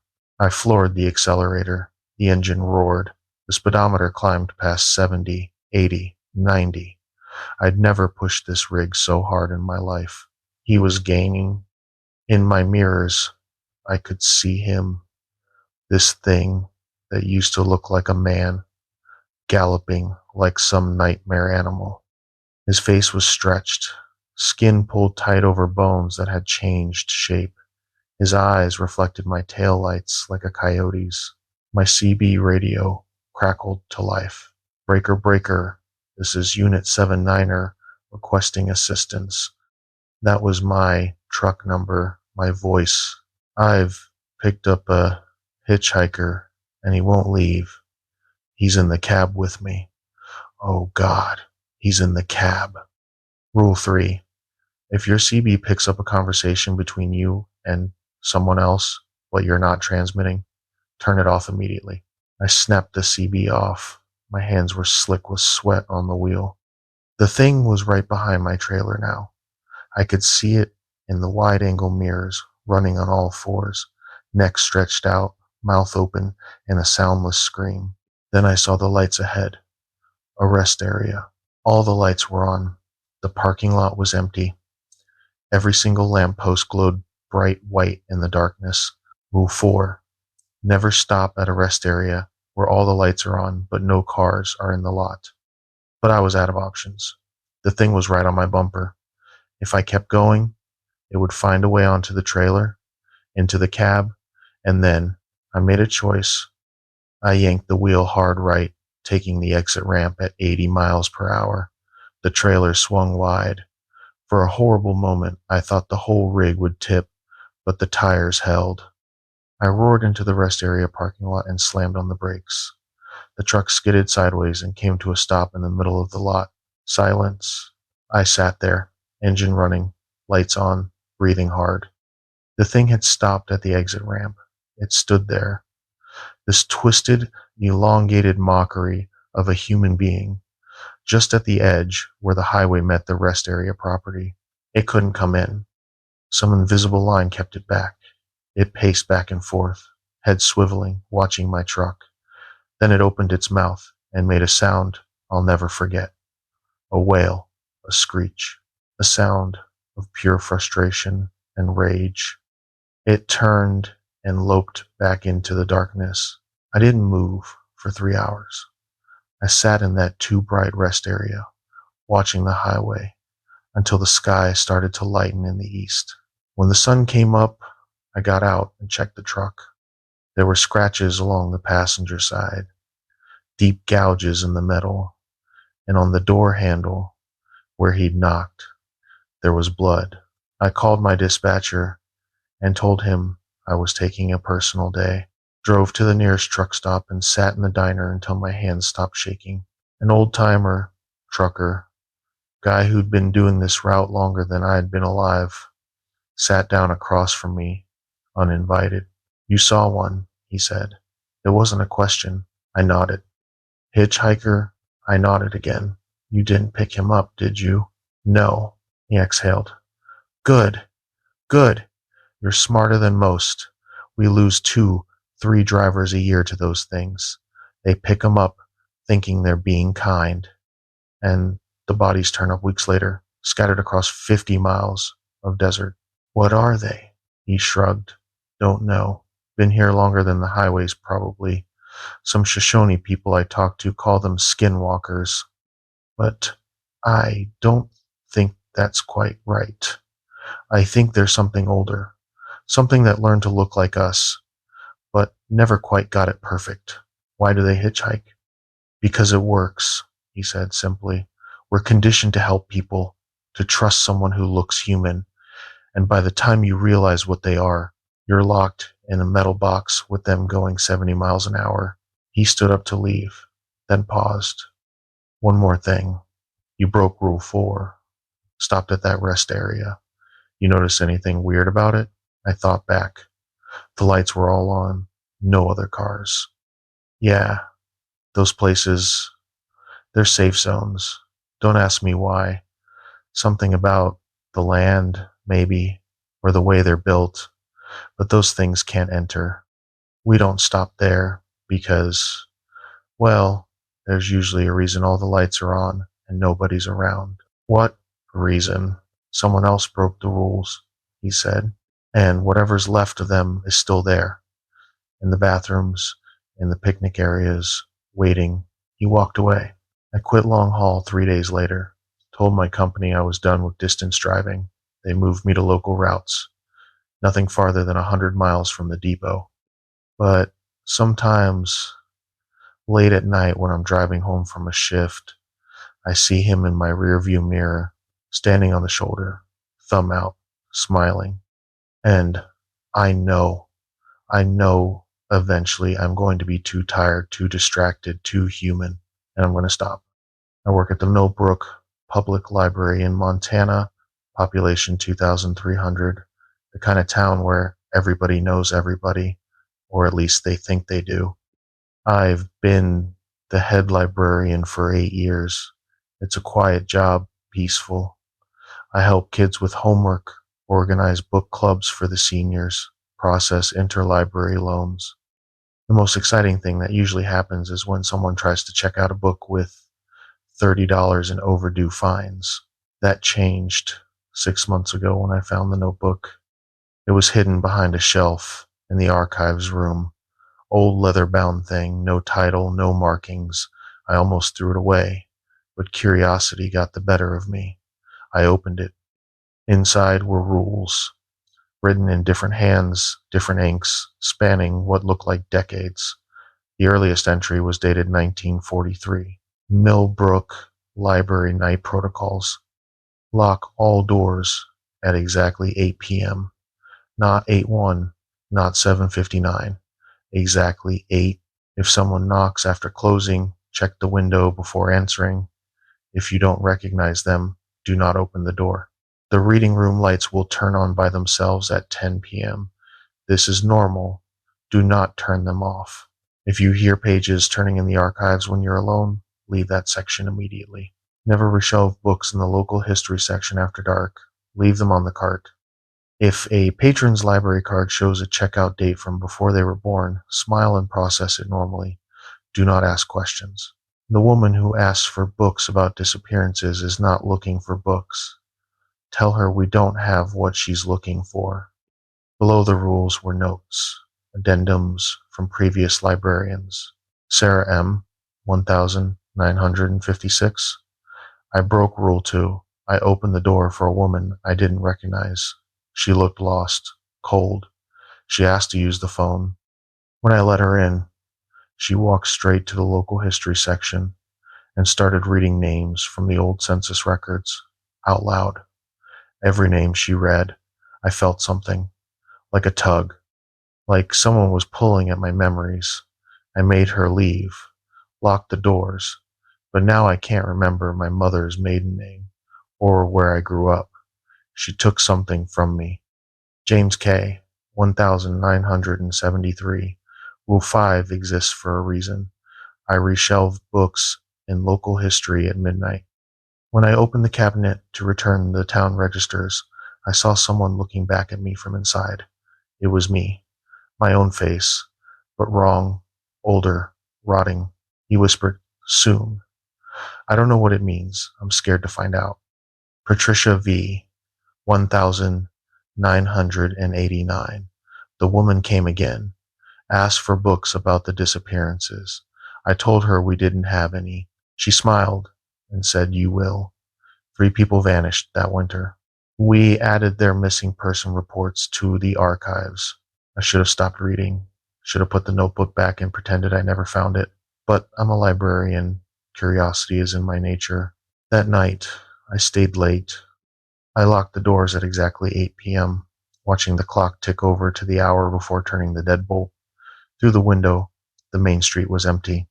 October in Montana gets dark early and cold. Frost was already forming on the glass. At 10 p.m., the reading room lights turned on by themselves. I was in my office when I heard the click, walked out to see the entire reading room illuminated. All 12 overhead lights, all the table lamps. Nobody had touched them. Rule 3. This is normal. Do not turn them off. I left them on. At 11 p.m., I heard the pages. I was cataloging new arrivals when I heard it. The soft whisper of paper on paper coming from the archives room. Someone or something was turning pages. Rule 4. If you hear pages turning when you're alone, leave that section immediately. I walked to the archives entrance. The door was closed. Through the frosted glass window, I could see the shadow of someone sitting at the research table, hunched over a book, slowly turning pages. I backed away, went to my office, locked the door. At midnight, someone knocked. 3 sharp raps on the front entrance. I froze. The library was locked. The parking lot was empty, except for my car. Nobody should be here. Rule 2. Check the window before answering. If you don't recognize them, don't open the door. I crept to the front desk and peered around the corner to see the entrance. A woman stood outside. She wore a long dark coat and had blonde hair pulled back in a neat bun. She looked professional, normal, like a businesswoman who'd worked late. She knocked again, smiled directly at the window, directly at me, even though I was hidden in shadow. I know you're there, she called out. Her voice was muffled through the glass, but clear enough. I can see your car. I just need to check something in your local history section. It'll only take a minute. I didn't move. Please, she said. I'm researching my family tree. I think my great-grandmother lived in Millbrook. I just need to look at the census records. Something about her voice, it was too smooth, too perfect, like someone doing an impression of a friendly person rather than actually being friendly. I'll come back during business hours, I called out. Her smile didn't change, didn't falter. That won't work. I need to see them now. We open at 9 a.m. tomorrow. Now, she said, and her voice dropped an octave. I need to see them now. I need to read the names, all the names. I backed away from the window.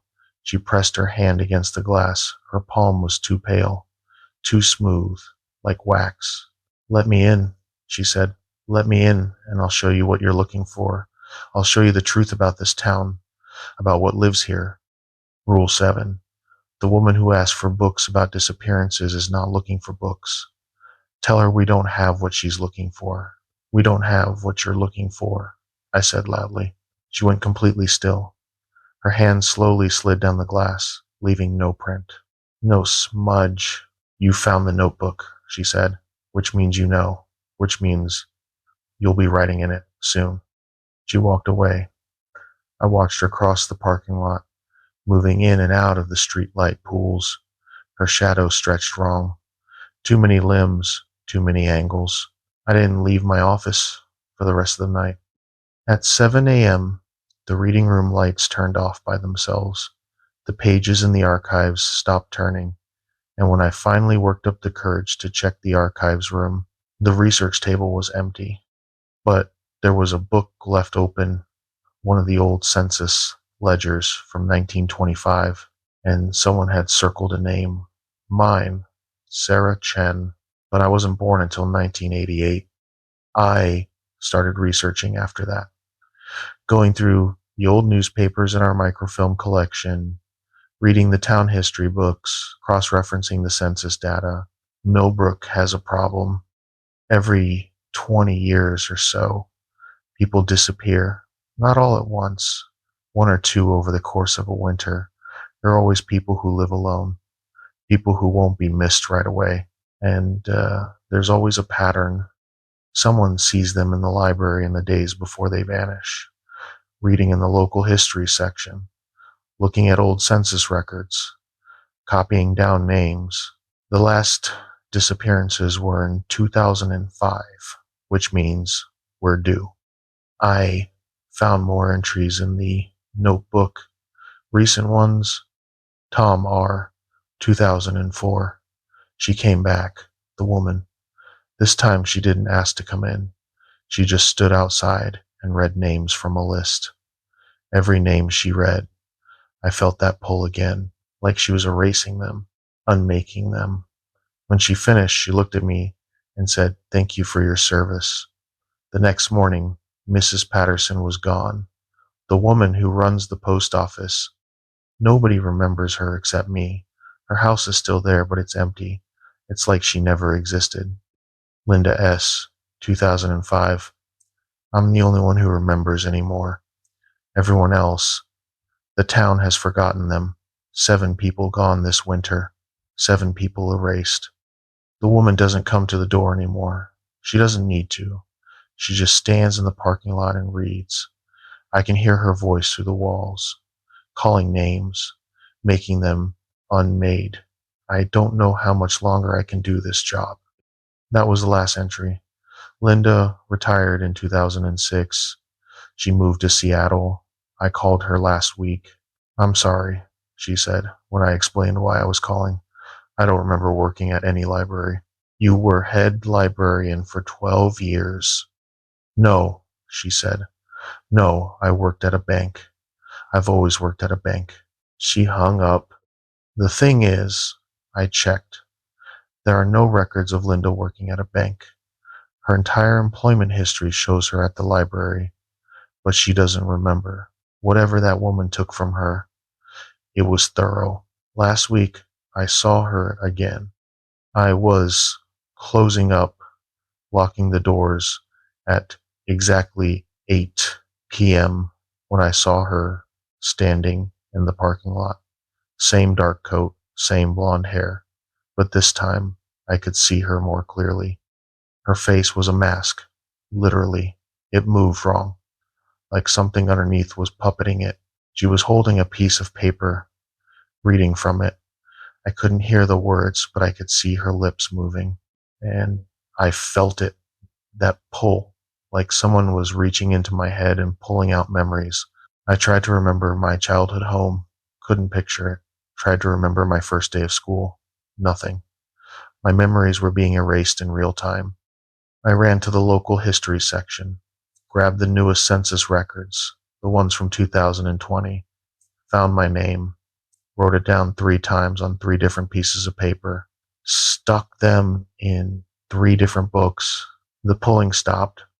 When I looked out the window, the woman was gone, but I know she'll be back, and every time she reads, I'll lose more memories, more of myself.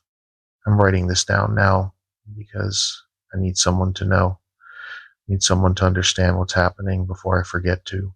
The notebook is still in the archives. I've added my own entry, Sarah C., 2024. The rules aren't protection. They're a ritual, a way of keeping score. Every librarian who follows them is marking themselves, making themselves visible to whatever this thing is. The woman doesn't want books. She wants us. She wants to read our names out loud until we cease to exist.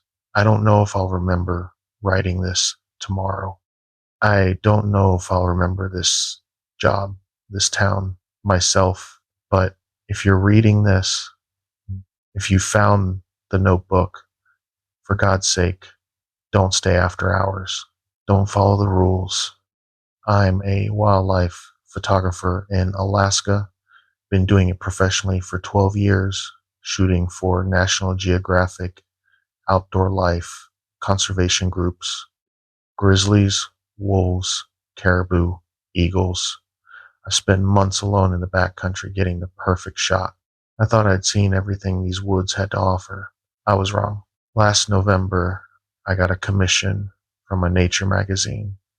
They wanted photos of the first snowfall in Denali National Park. Good money, 2 weeks in the wilderness, all expenses paid. I jumped at it. The park ranger who issued my backcountry permit was a Koyukon woman named Margaret. She'd been working at Denali for 30 years. When she handed me the permit, she also handed me a laminated card. "Read this," she said. "Follow it. Don't think you're special because you've been in the woods before. These rules exist for a reason. Denali backcountry photography protocols. If you photograph a wolf and it has human eyes in the picture, delete the photo immediately. Do not look at it again. Never photograph anything that's watching you photograph it. If your camera captures something in frame that you didn't see with your naked eye, pack up and move camps immediately. Do not photograph animal tracks that lead towards your tent and don't lead away. If you hear your own voice calling from the woods, do not respond. Do not try to record it. Ravens will sometimes gather to watch you. This is normal.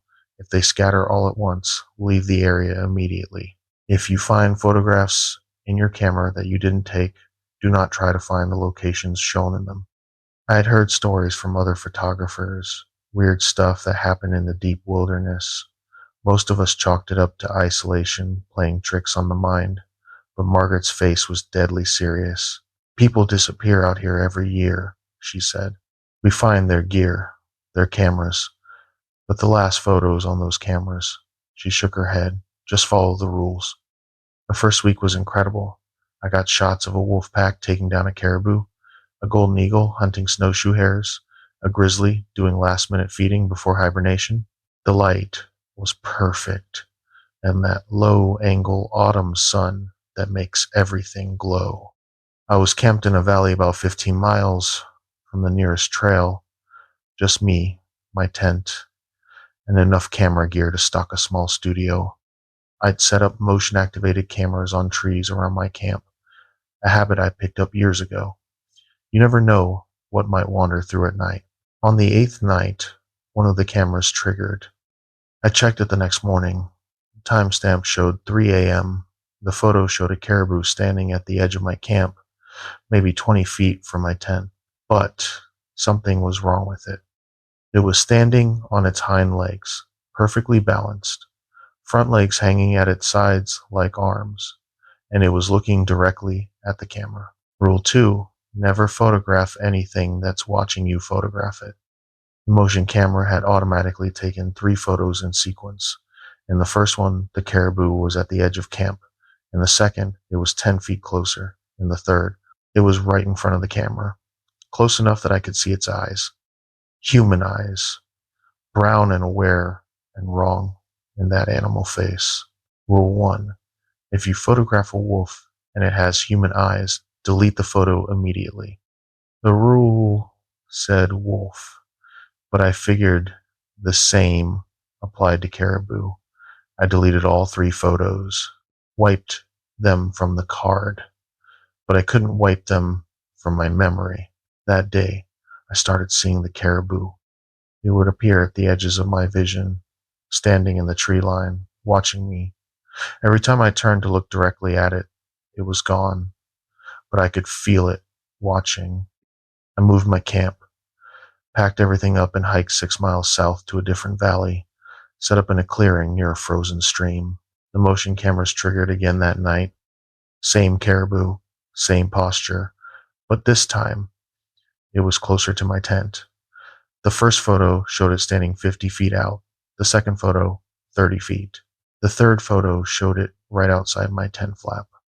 I could see the condensation from its breath on the nylon. I deleted the photos with shaking hands. That night, I heard it. Footsteps circling my tent, not the four-legged gait of a caribou. Two legs, slow, deliberate steps crunching through the snow, around and around. Then, my voice. Hello? Is anyone there? I think I'm lost. It was my exact voice. Same pitch, same accent, same slight rasp I get from years of cold weather camping. Rule 5. If you hear your own voice calling from the woods, do not respond. I lay in my sleeping bag, flashlight in one hand, bear spray in the other. The footsteps continued for hours. Just before dawn, they stopped.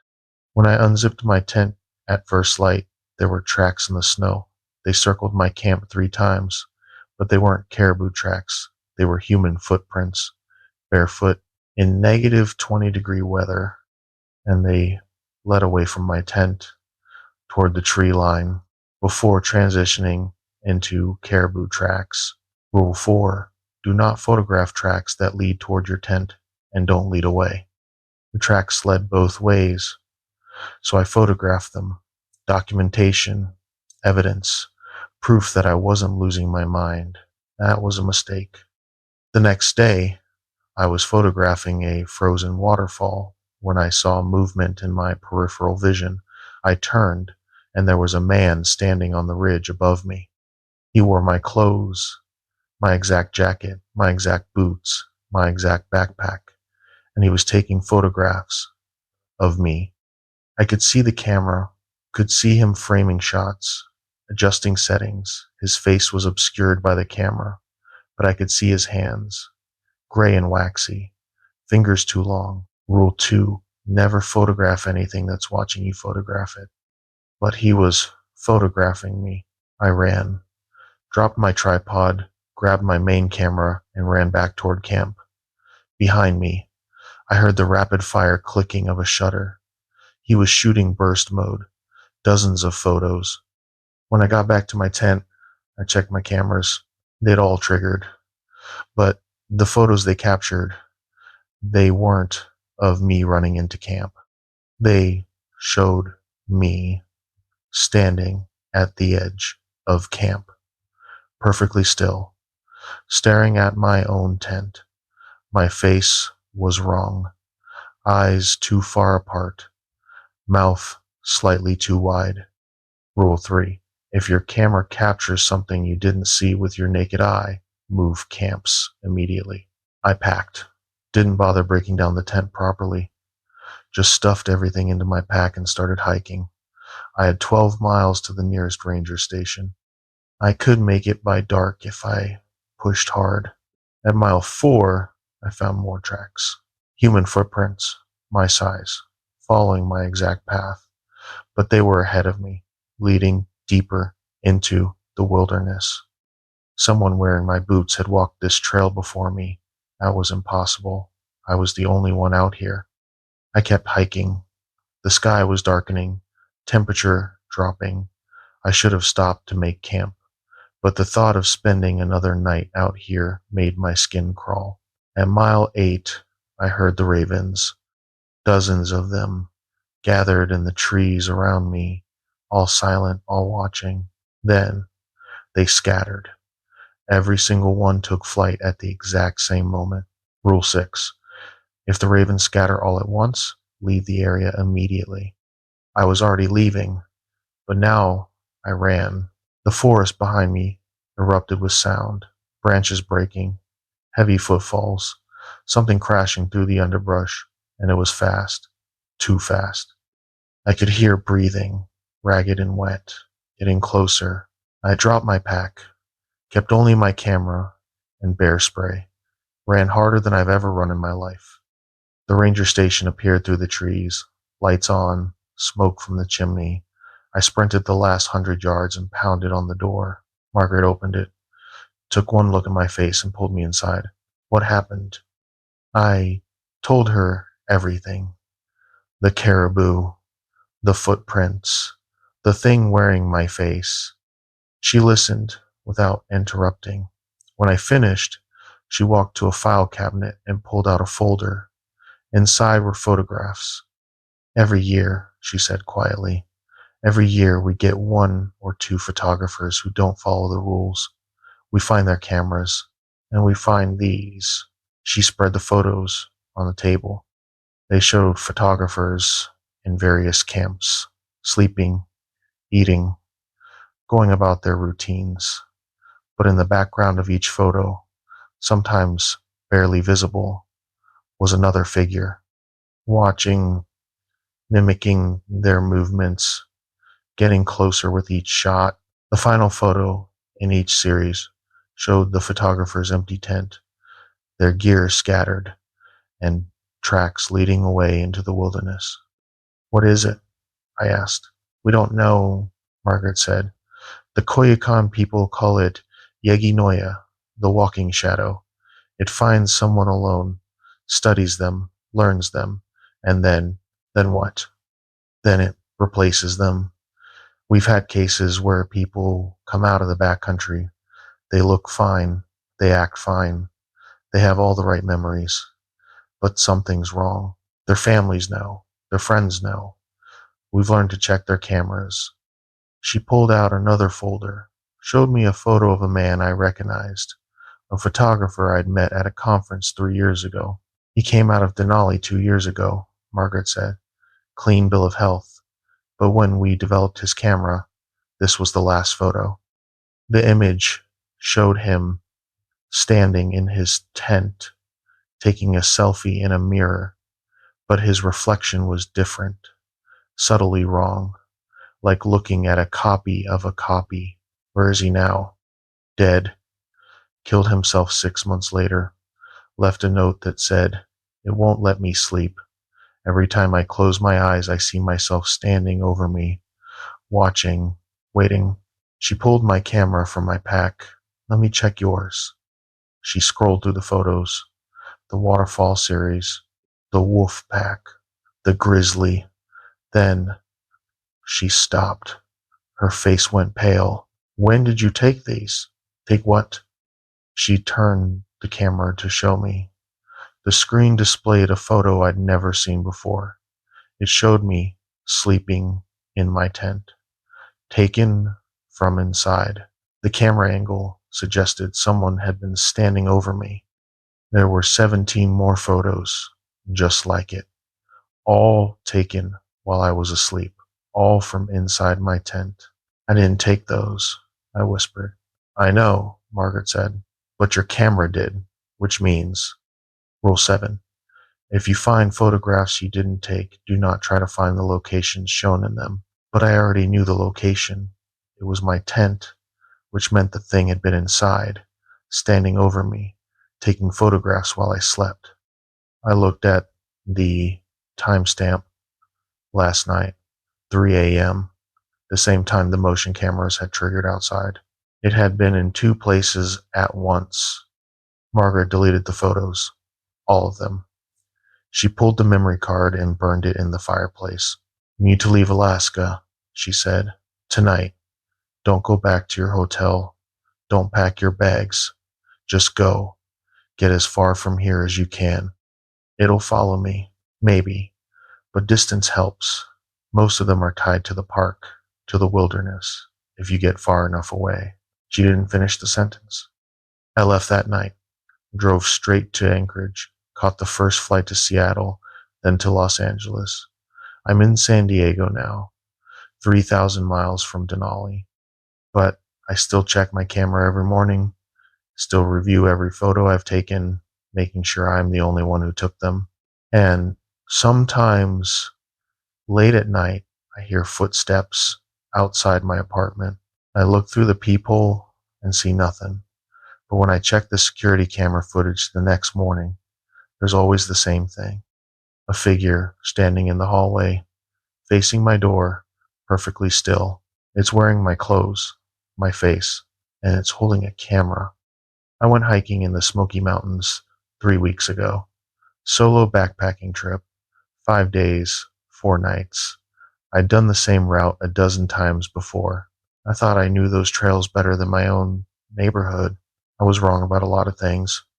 Day 1 was perfect. Crisp October air, leaves turning gold and red, the kind of weather that makes you grateful to be alive. I made camp near Alum Cave, a spot I'd used before. Set up my tent, filtered water from the creek, made dinner, standard routine. That's when I heard the whistling. It came from somewhere up the trail, a tuneless, meandering sound, like someone who didn't quite know how to whistle but was trying anyway. I figured it was another hiker coming down late. I called out a friendly hello. The whistling stopped. I waited. Nobody came down the trail. After a few minutes, I shrugged it off and went back to my dinner. The whistling started again, closer this time. Hello? I called out again. You need help? Silence. Then laughter, high-pitched and broken. It didn't sound right. Didn't sound like it came from a human throat. I grabbed my headlamp and shined it up the trail. Nothing. Just darkness and trees. The laughter came from behind me. I spun around. My light swept across my campsite. The tent, my pack, the creek. Nothing there, but I could hear breathing now, slow and raspy, coming from multiple directions at once. That's when I saw the eyes. They were in the tree line, maybe 30 feet out, too high to be a person, too wide set to be any animal I recognized. They reflected my headlamp with a greenish glow, and they were moving, circling my camp. I'm not ashamed to say I panicked.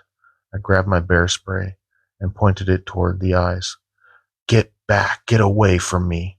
The breathing stopped. The eyes blinked out. I stood there for 20 minutes, heart hammering, bear spray ready, before I worked up the courage to get into my tent. I didn't sleep, just lay there listening to the forest.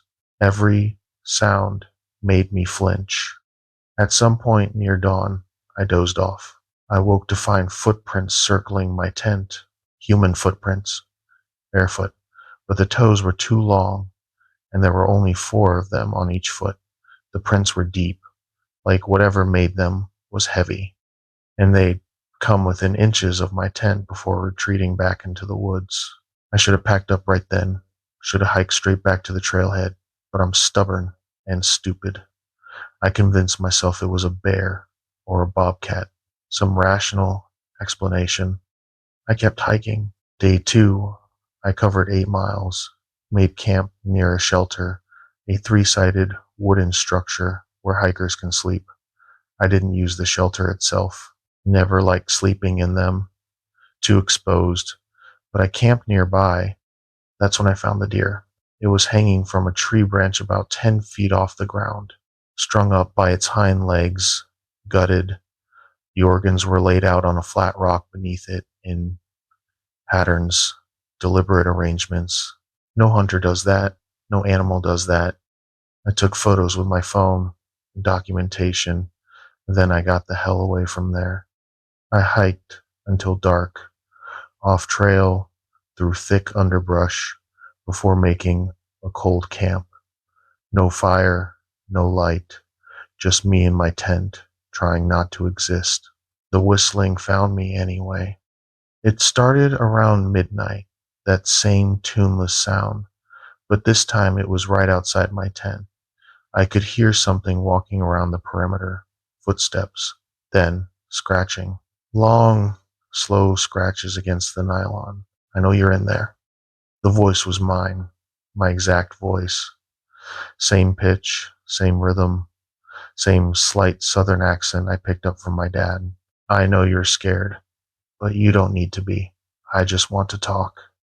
I grabbed my phone. No service. I was at least 12 miles from the nearest road.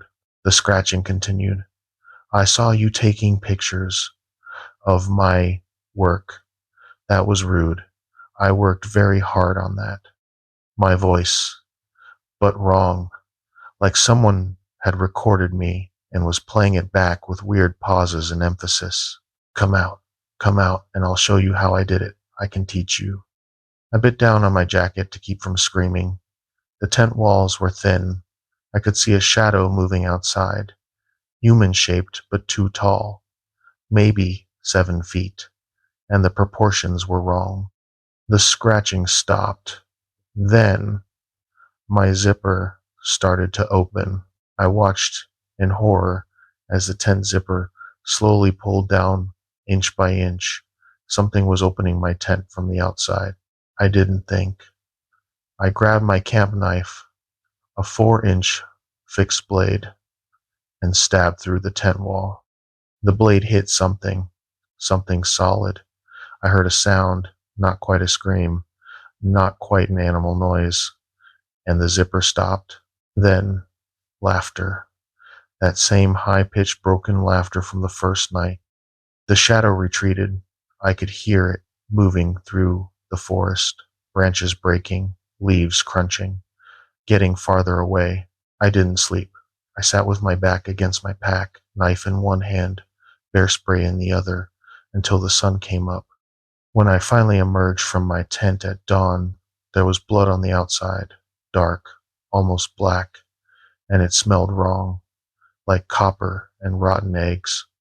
Day 3, I abandoned all my gear except my knife, water filter, and phone. I needed to move fast, get to the trailhead, get to my car. I hiked 14 miles that day. I pushed through the pain. My feet were blistered. My legs were screaming, but I could feel it behind me, following. I'd catch glimpses of it in my peripheral vision, a tall figure moving through the trees parallel to the trail, never quite in full view, but always there. Twice I heard my own voice calling from the woods. Wait up. You're going too fast. I can't keep up. I didn't stop. By nightfall, I was within 3 miles of the parking area. I could make it. I could get to my car before dark. That's when I twisted my ankle, stepped wrong on a root, heard something pop, and went down hard. The pain was immediate and blinding. I tried to stand. My ankle buckled. I could hear the whistling. Getting closer, I crawled, dragged myself along the trail using my hands. My ankle was swelling. Every movement sent jolts of agony up my leg. The whistling stopped. I looked behind me. It was standing in the middle of the trail, maybe 50 feet back. I could see it clearly for the first time. It looked like a person, if a person had been stretched on a rack. Too tall, too thin, arms too long. Its skin was grayish and mottled, and its face, God, its face. It had features, uh, eyes, nose, mouth, but they were arranged slightly wrong, like someone had drawn a face from memory. It smiled, teeth too white, too many of them. You hurt yourself, it said in my voice. Let me help you. It started walking toward me, not fast, just a slow, deliberate pace. It knew I couldn't run. I looked around frantically, found a heavy branch, pulled myself up using a tree, put all my weight on my good foot. Stay back, I said. My voice shook. But you're hurt. You need help. I can carry you. It was 30 feet away now, close enough that I could see the details. Its hands had too many knuckles. Its knees bent slightly backward when it walked. 20 feet, I hefted the branch. I said, stay back. It stopped, tilted its head. Why are you being difficult? I've been following you for days. We're friends now. Friends help each other. We're not friends. Yes, we are, it said, and its voice shifted, became deeper, rougher. I know everything about you. I've watched you sleep, listened to you talk to yourself, learned your voice, your mannerisms. I could be you. Wouldn't that be nice? Then you wouldn't have to worry anymore. 15 feet. I threw the branch. It hit the thing square in the chest. The thing didn't flinch, just looked down at where the branch had struck it, and then back up at me. It laughed, that horrible broken laugh. Then it charged. I don't remember the details clearly. Pain, terror, the smell of rot. I swung my knife wildly, felt it connect. The thing screamed, a sound like metal scraping metal, and lurched backward. I ran, hopping, stumbling. My ankle was on fire, but adrenaline pushed me forward. I could hear it behind me, crashing through the brush. It was faster than me. I wasn't going to make it. Then I saw headlights, a car on the road below. I was almost to the parking area. I screamed, waved my arms. Help! Help me! The car stopped. An older couple, hikers coming to start an early morning trek. Please, I gasped. Something's chasing me. Please. They saw the state I was in. The blood, the terror in my eyes, my swollen ankle. The man helped me to their car while the woman called 911. I looked back at the trail one last time. It was standing at the tree line, just visible in the growing light, watching. It raised one too long arm and waved. The ranger report said they found my campsite. My tent was shredded, my gear scattered, but they found something else too. A trail camera I'd forgotten about, mounted to a tree on day one to capture wildlife. They reviewed the footage. It showed the thing entering my camp on the first night, watched me sleeping. It spent 4 hours just studying me, mimicking my sleeping position, practicing my facial expressions. The rangers asked if I wanted to see the footage. I said no. That was 3 weeks ago. I'm back home now. Ankle in a boot. Doctor says it'll heal in 6 weeks. But I'm not healing. Because I keep seeing it in crowds, in traffic, standing in my yard at night, always just at the edge of visibility. And every time I see it, it looks a little more like me. My friends say I'm paranoid, that the experience traumatized me, that I'm seeing things. But last night, I found muddy footprints in my house, leading from the back door to my bedroom to my bed, four-toed, barefoot. It knows where I live, and I think it's done watching. I hunt elk in Colorado every season. Been doing it for 23 years, since I was 16, and my dad first took me into the San Juan Mountains. It's in my blood. The solitude, the challenge, the connection to something primal. This year, something primal connected back. It started on opening day, October 15th. I'd hiked into a remote valley, the kind of place you have to work to reach, 12 miles from the nearest road. No cell service, no other hunters, just me and the wilderness. I set up my camp in a small clearing near a creek. Good vantage point, good cover. I'd hunted this spot for 5 years running. I knew every ridge, every game trail, every water source. That first evening, I saw the elk, a bull, massive, 6-point rack. He was grazing in a meadow about 300 yards out. Perfect shot. I settled in behind my rifle, controlled my breathing, lined up the scope. That's when I noticed the ravens. There were dozens of them, all sitting in the trees around the meadow, all completely silent, all watching the elk. I've been hunting long enough to know when the ravens go quiet, something's wrong. I took my eye off the scope and scanned the area. That's when I saw it. There was another elk in the tree line, standing on its hind legs, perfectly balanced, front legs dangling at its sides. Its head was tilted at an unnatural angle, watching the bull in the meadow. Then it looked at me. Even from 300 yards away, I could see its eyes. They weren't elk eyes, they were human, aware, intelligent. I watched through my scope as it slowly dropped to all fours and started walking toward my position. Not running, just walking, deliberate, purposeful. The bull in the meadow bolted. The ravens all took flight at once.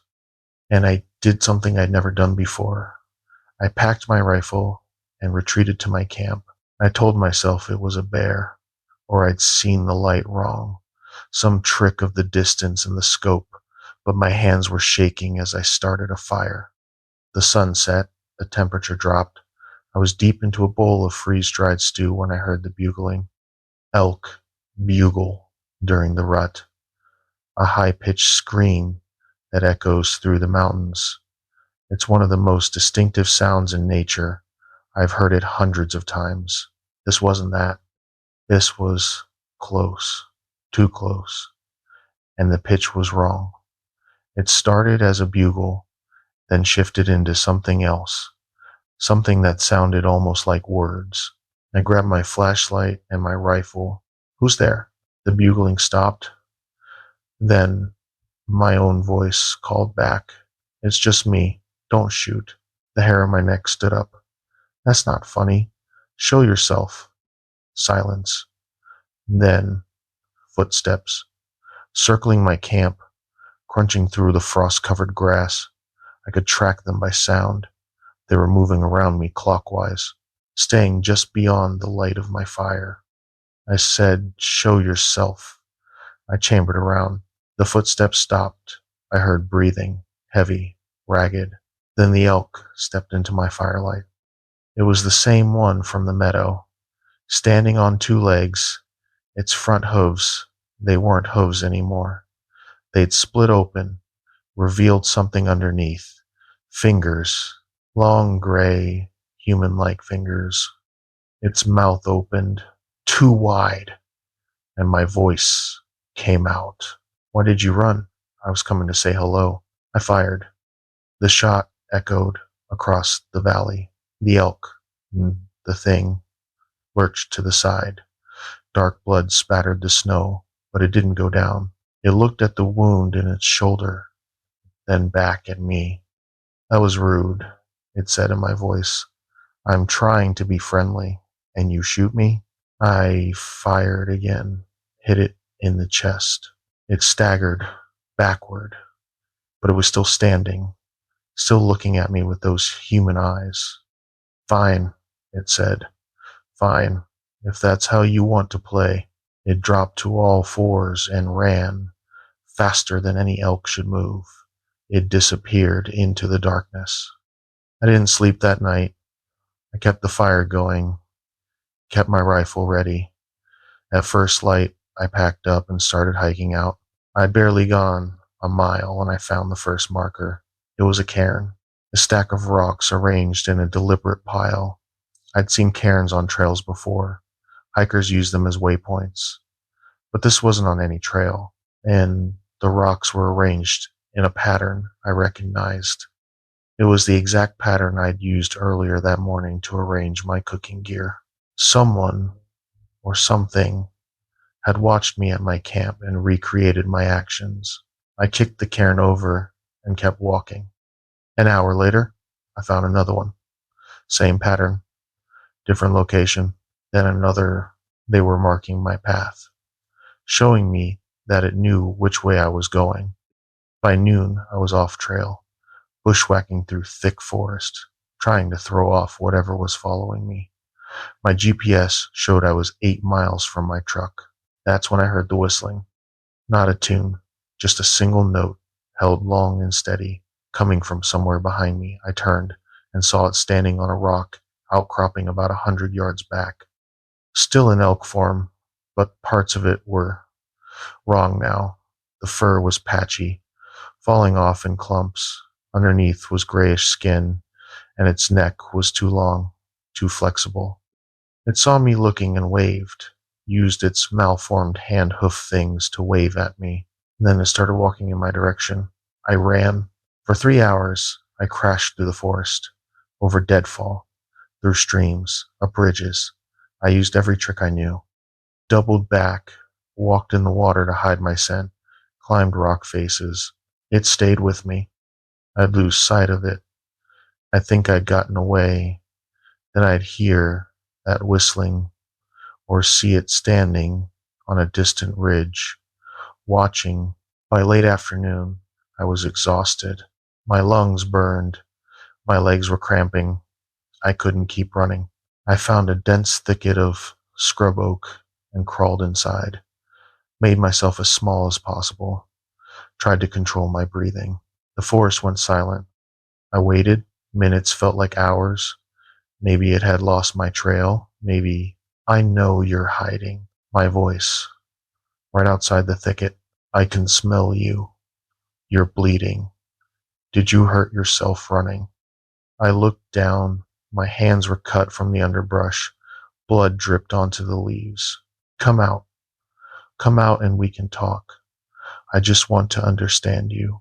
I saw its shadow moving around the thicket, searching. Why do you hunt? What does it feel like to kill something? I want to know.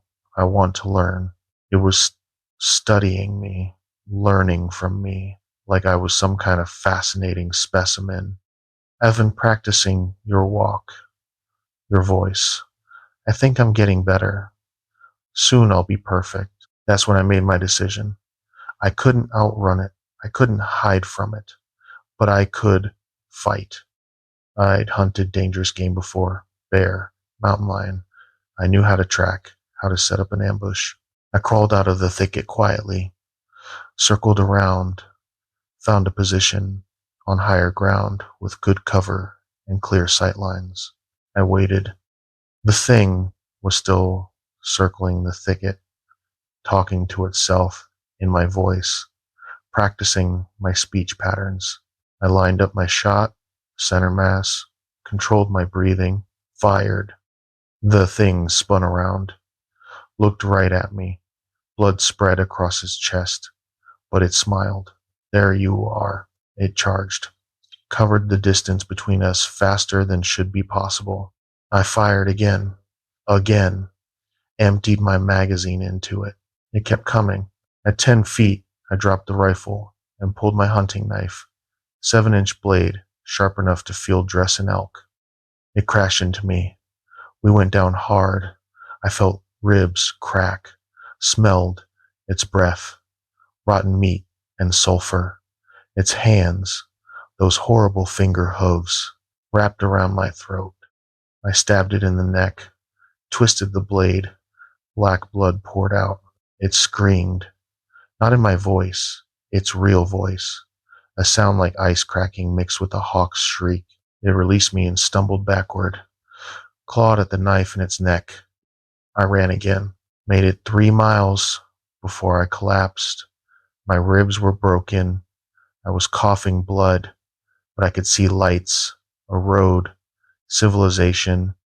A motorist found me, called 911. I spent 4 days in the hospital. The authorities searched the area, found my camp, found evidence of the shooting, blood, spent casings, tracks, but no body, no sign of what attacked me. The official report said it was probably a bear encounter, that I had gotten disoriented and injured myself fleeing. That was 6 weeks ago. I'm home now, ribs healing, but I haven't been right since. I keep finding things, markers, little arrangements of objects that mirror my own habits. Someone reorganized my garage to match my hunting gear layout. My boots were moved from the closet to the exact spot I'd left them at camp. And yesterday, I found photos on my phone I didn't take. Pictures of me, sleeping, eating, showering, hundreds of them, all taken from inside my house. The last photo was taken this morning while I was asleep. It showed my bedroom, me in bed, and standing in the corner in the shadows where my phone's camera barely picked it up was a figure, tall, too thin, watching me sleep. It followed me home, and now it's learning everything about my life, my routine, my home, my family. I'm writing this as a warning to other hunters, to anyone who spends time in the wilderness. If you see something that doesn't belong, if an animal acts wrong, if you hear your own voice in the woods, don't investigate, don't try to understand it. Run and pray it doesn't decide to follow you home. I took my family camping in Wyoming last summer. My wife Sarah, my daughter Emma, who's 8, my son Tyler, who's 6. It was supposed to be a bonding experience. Quality time away from screens and schedules. It turned into a nightmare that lasted 5 days. We drove to the Bridger Teton National Forest. Beautiful area. Mountains, lakes, forests that stretch for hundreds of miles. We found a campsite near a creek, far from other campers. Privacy, peace, and quiet. The first day was perfect. We hiked to a waterfall, skipped rocks in the creek, roasted marshmallows. The kids were having a blast. Sarah and I felt like we'd finally gotten parenting right. That night, Emma woke us up. Daddy, there's someone outside the tent. I grabbed my flashlight. Probably just a deer, sweetie. Go back to sleep. No, she whispered. It was talking. It said my name. Sarah and I exchanged looks. I unzipped the tent and shined my light around the campsite. Nothing. Just our supplies hanging from the bear cables, the dead campfire, the creek babbling in the background. See? Nobody there. Just your imagination. It knew my name, Emma insisted. It said, Emma, come play with me. Emma, I want to show you something. I felt cold despite the warm night. What did it sound like? Like Tyler. It sounded like Tyler. I looked at my son. He was fast asleep in his sleeping bag, thumb in his mouth. Tyler's right here, honey. You had a bad dream. That's all. But I didn't sleep the rest of that night. I kept my flashlight close and my hunting knife closer. The next morning, I found the footprints. They circled our tent. Human footprints, but small, child-sized. They'd come within inches of where Emma was sleeping. Tyler was wearing shoes. When I checked his feet, these prints were bare, and they had something wrong with them. The toes were too long, too spread out. I didn't tell Sarah. Didn't want to scare her. I suggested we hike to a different area for the day, maybe camp somewhere else that night. We packed up and started walking, followed a trail that led deeper into the forest. The kids were excited and thought it was an adventure. Around noon, Tyler stopped walking. Daddy, I can hear Emma. Emma's right here, buddy. I pointed to where Emma was walking ahead with Sarah.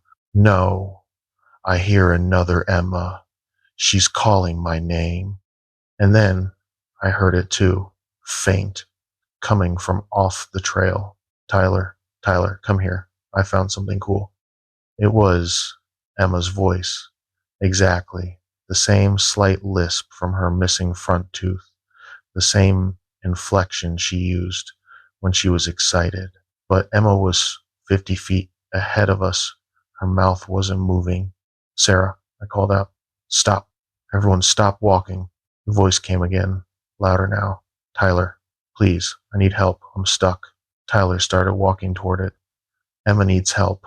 I grabbed his shoulder. That's not Emma. Emma's right there. See? Sarah had turned around. Her face was pale. What's going on? Mommy, the voice called from the woods. Mommy, I fell down. It hurts. Emma started crying. That's not me, Daddy. That's not me saying that. I know, baby. Everyone stay close to me. We're going back to the car. We turned around, started walking fast back the way we'd come. The voice followed us. Sometimes it was Emma, sometimes Tyler. Once, it was Sarah. Honey, I twisted my ankle. I'm just off the trail. Can you come help me? I looked at Sarah. She was right next to me, holding Emma's hand. Her eyes were wide with terror. Keep walking, I said. Don't listen to it. Don't respond to it. We hiked for 2 hours. The voices continued, sometimes close, sometimes distant, always trying to lure one of us away from the group. When we got back to where our campsite had been, it was gone.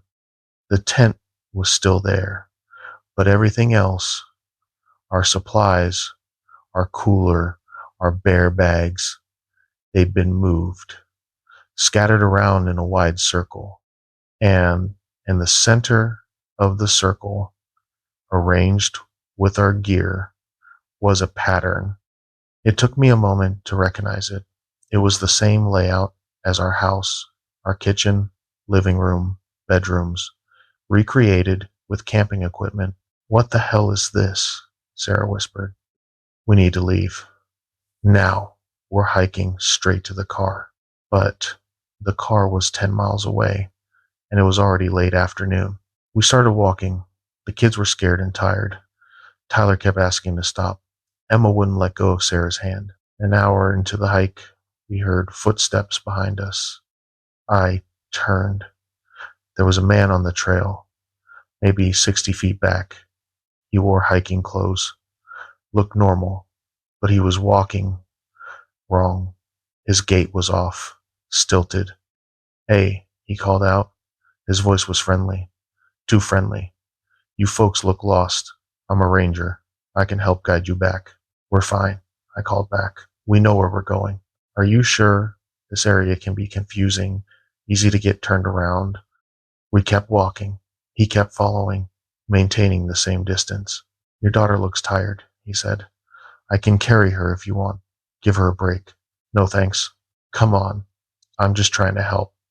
What kind of father makes his tired daughter keep walking? Sarah pulled Emma closer. "Don't talk to him," she whispered.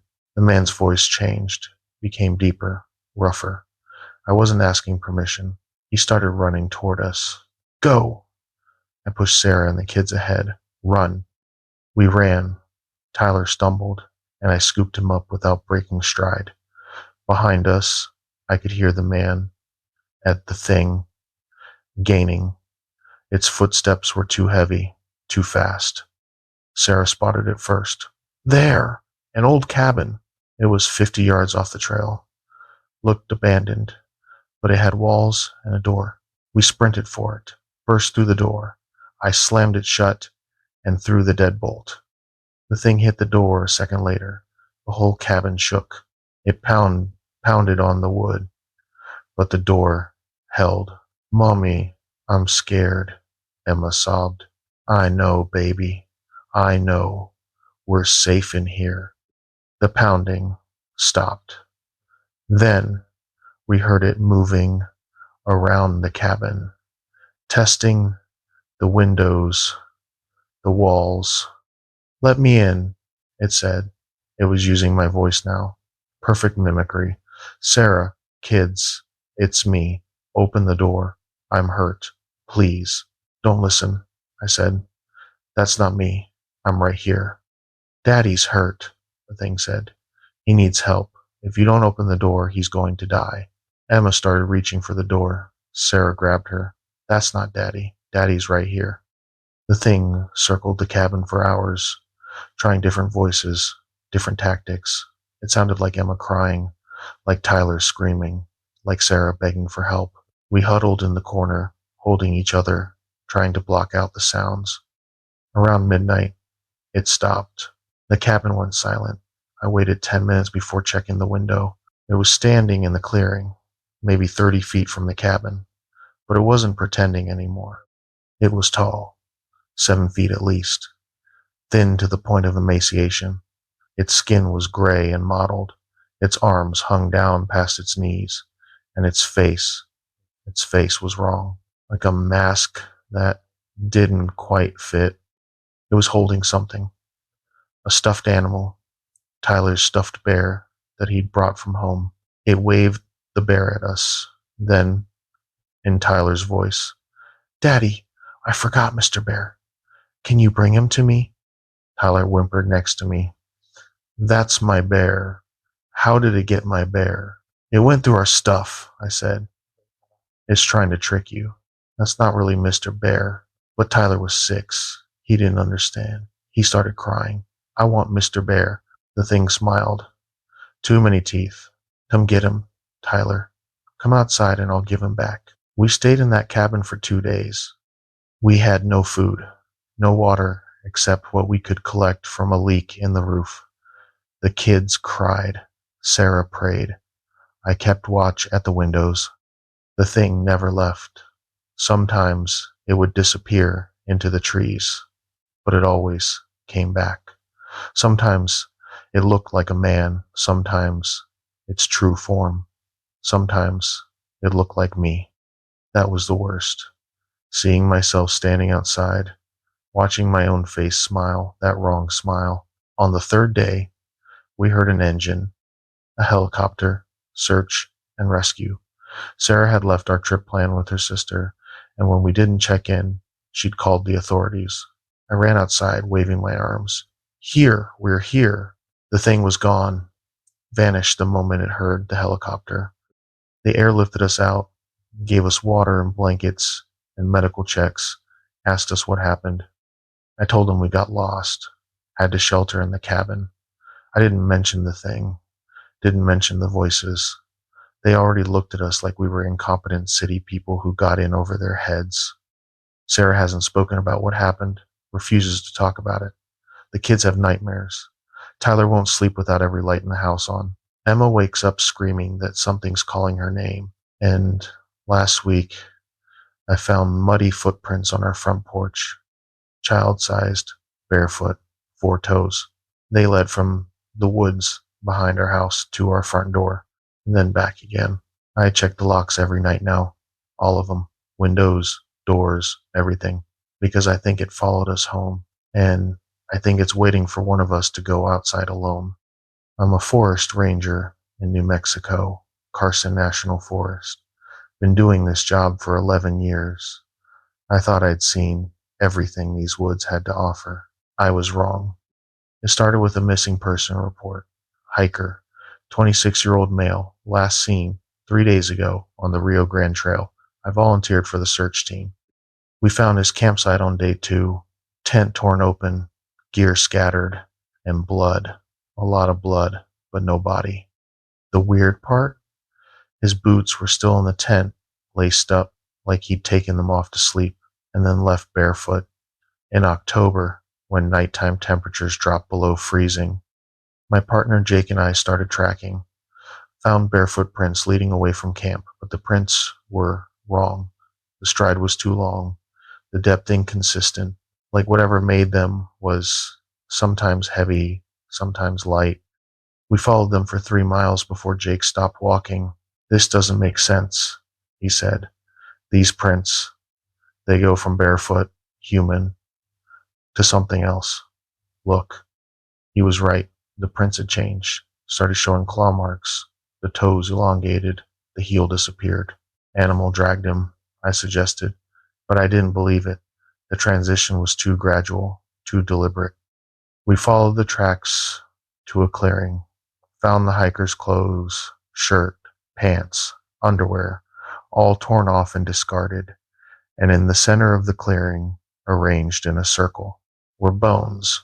Not human bones, animal, deer, elk, coyote, all arranged in patterns, deliberate patterns. Jake radio base. We need law enforcement out here. This is, I don't know what this is, but it's not a normal missing person case. That's when we heard it. A voice, calling from the tree line. Help, please help me. I'm hurt. Sounded like a man, young, scared. Hello? Jake called back. We're rangers. We're here to help. Where are you? I can't move. I think my leg is broken. Please. We moved toward the voice. Jake had his hand on his radio. I had my bear spray ready.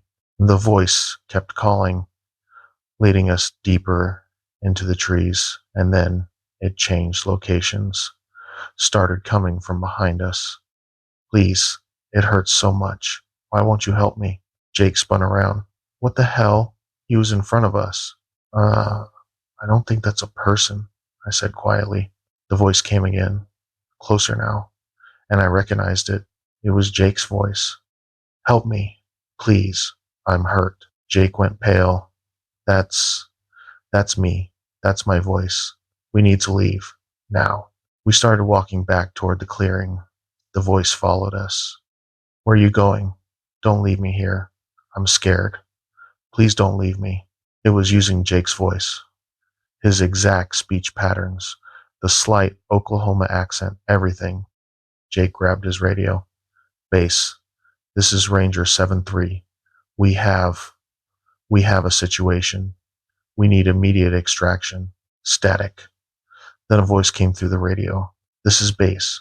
What's your situation? It was Jake's voice, coming through the radio. Jake dropped the radio like it was burning him. We ran. I don't know how long we ran. Hours maybe. We'd completely lost our bearings. The sun was setting.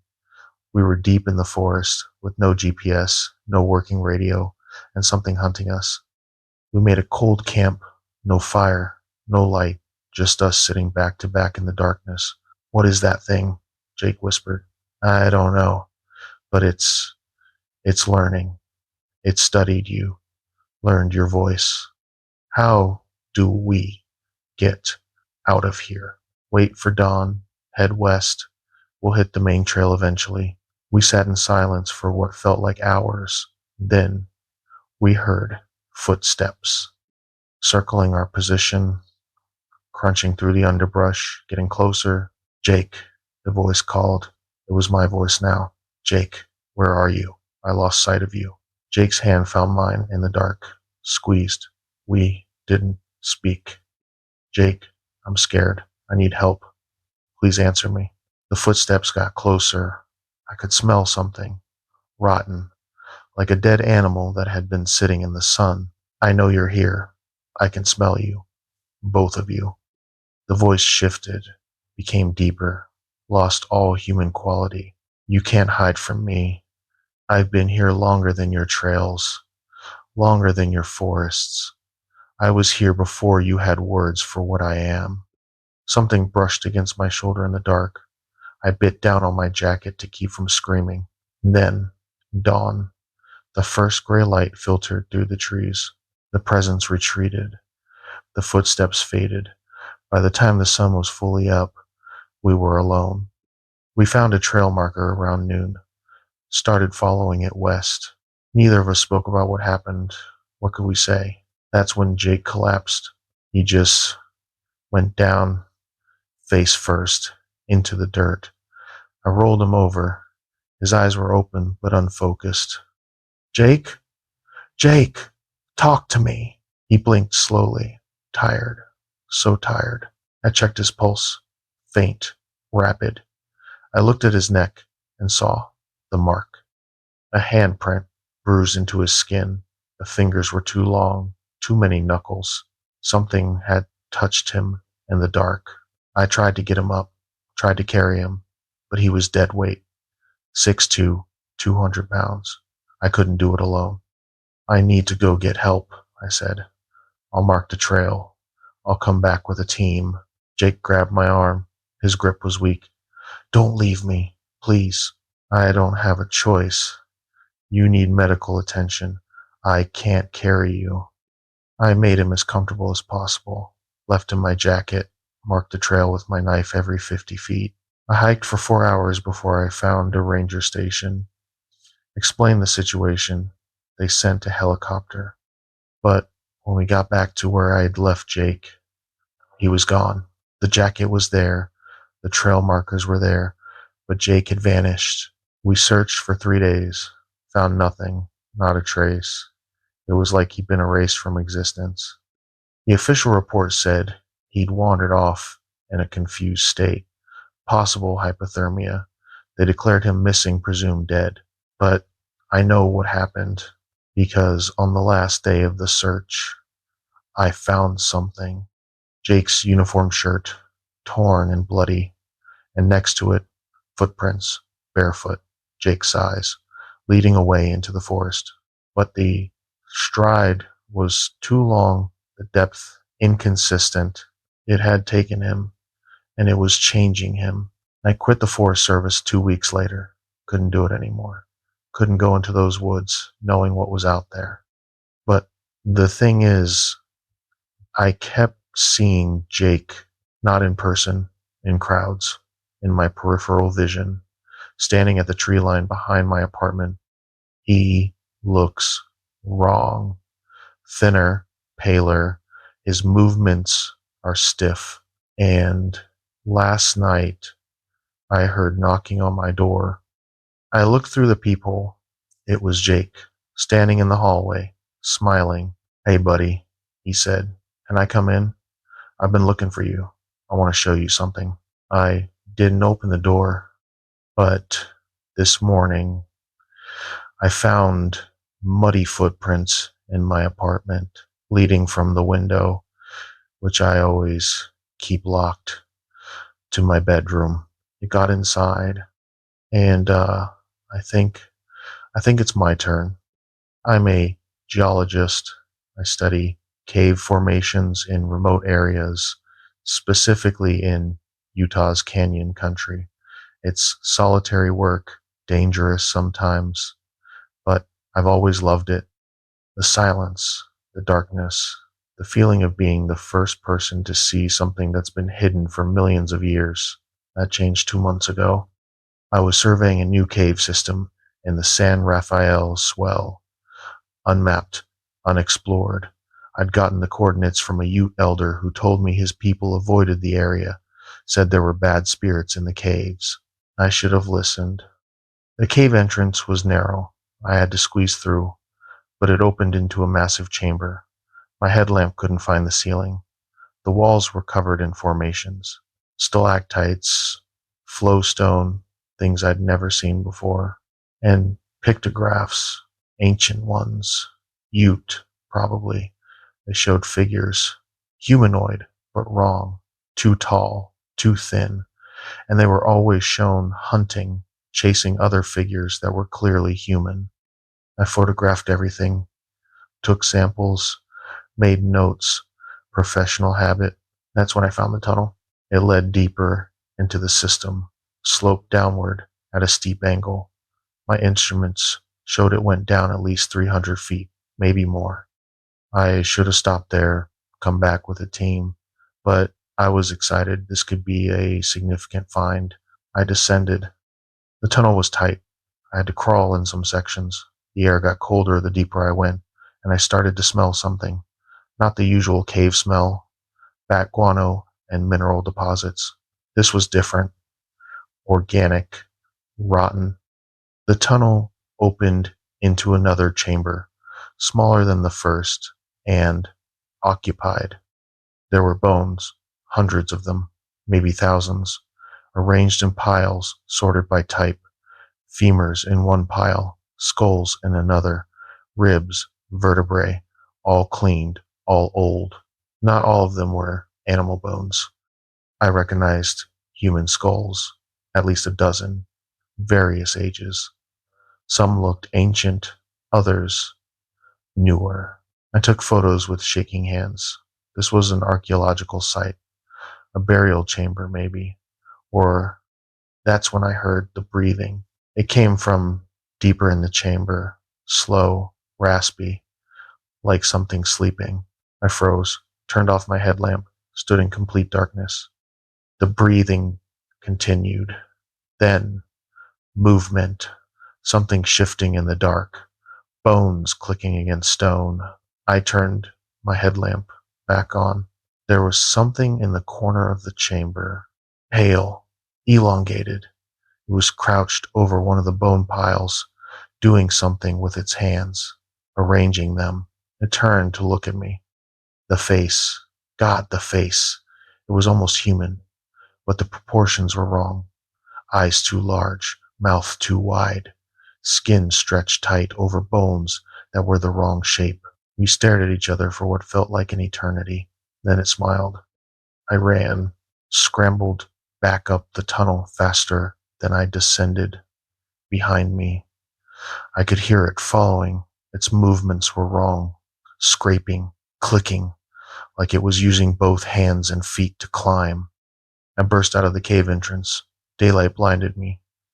I kept running down the canyon, toward my truck parked 2 miles away. I made it, threw my gear in the back, drove to the nearest town, called my supervisor, told him about the cave, the bones. I didn't mention the thing. Knew he wouldn't believe me. He was excited, wanted me to guide a team back. I agreed. Safety in numbers, right? We went back 3 days later, 5 of us, anthropologists, 2 other geologists, a grad student, all equipped with proper gear, permits, everything by the book. The pictographs were gone. I mean, the wall was still there, but the paintings had been scraped off, recent. The rock underneath was lighter where they'd been. Are you sure this is the right cave? My supervisor asked. Positive. The pictographs were here, right here. We descended anyway. Found the bone chamber. It was empty. Every single bone was gone. The piles, the skulls, everything. Just bare rock and dust. I don't understand, I said. They were here. I have photos. I pulled out my camera, scrolled through the images. The photos of the pictographs showed blank walls. The photos of the bone chamber showed empty rock like they'd been erased. But the metadata was there, the timestamps, the GPS coordinates, proof I'd taken the photos. Must be a camera malfunction, the anthropologist said. Happens sometimes in caves, moisture, magnetic fields. They were disappointed. I was terrified because I knew what I'd seen, and I knew something had moved all that evidence in less than 3 days. We packed up and left. The team thought I'd wasted their time. My supervisor suggested I take some time off. Maybe I'd been working too hard. I went back to my apartment in Moab, tried to convince myself they were right. Camera malfunction, false memory, stress. Then I started seeing it. First time was 4 days after the cave trip. I was getting groceries, saw someone standing in the parking lot, watching me.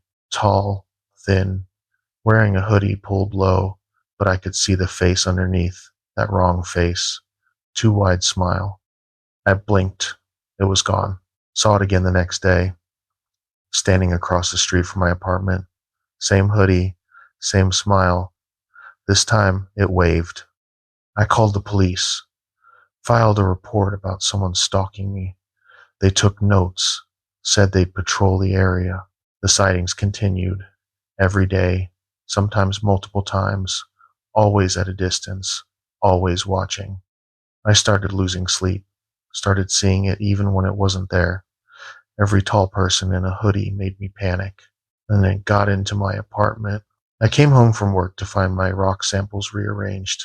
I keep them in specific order, organized by location and date.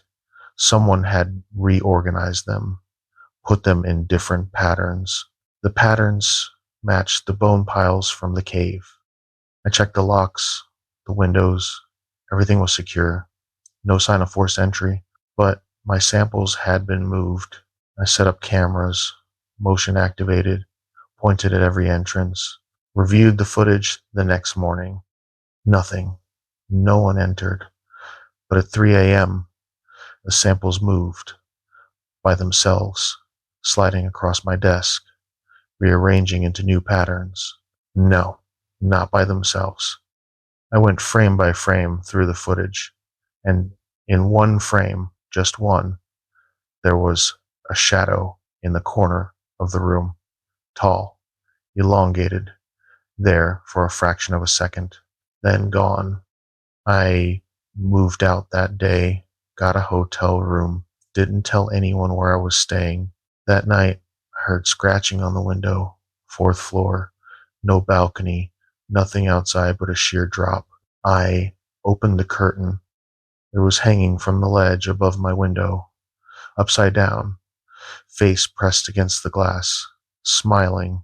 Its eyes were reflective, like an animal's. I screamed, fell backward, scrambled for my phone.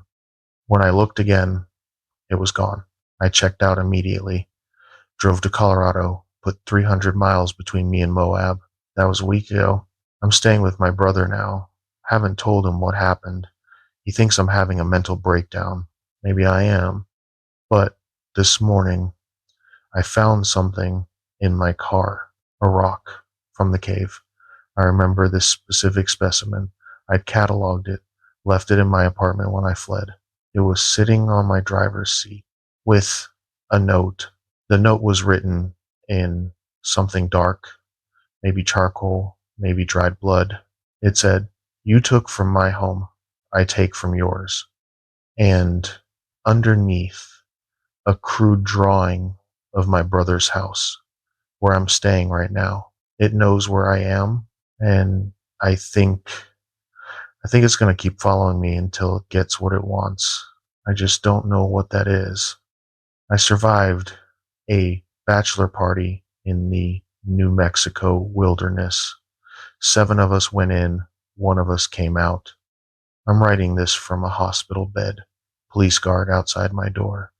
They think I killed my friends. They think I'm some kind of psycho who snapped and murdered 6 people in the woods. They're wrong.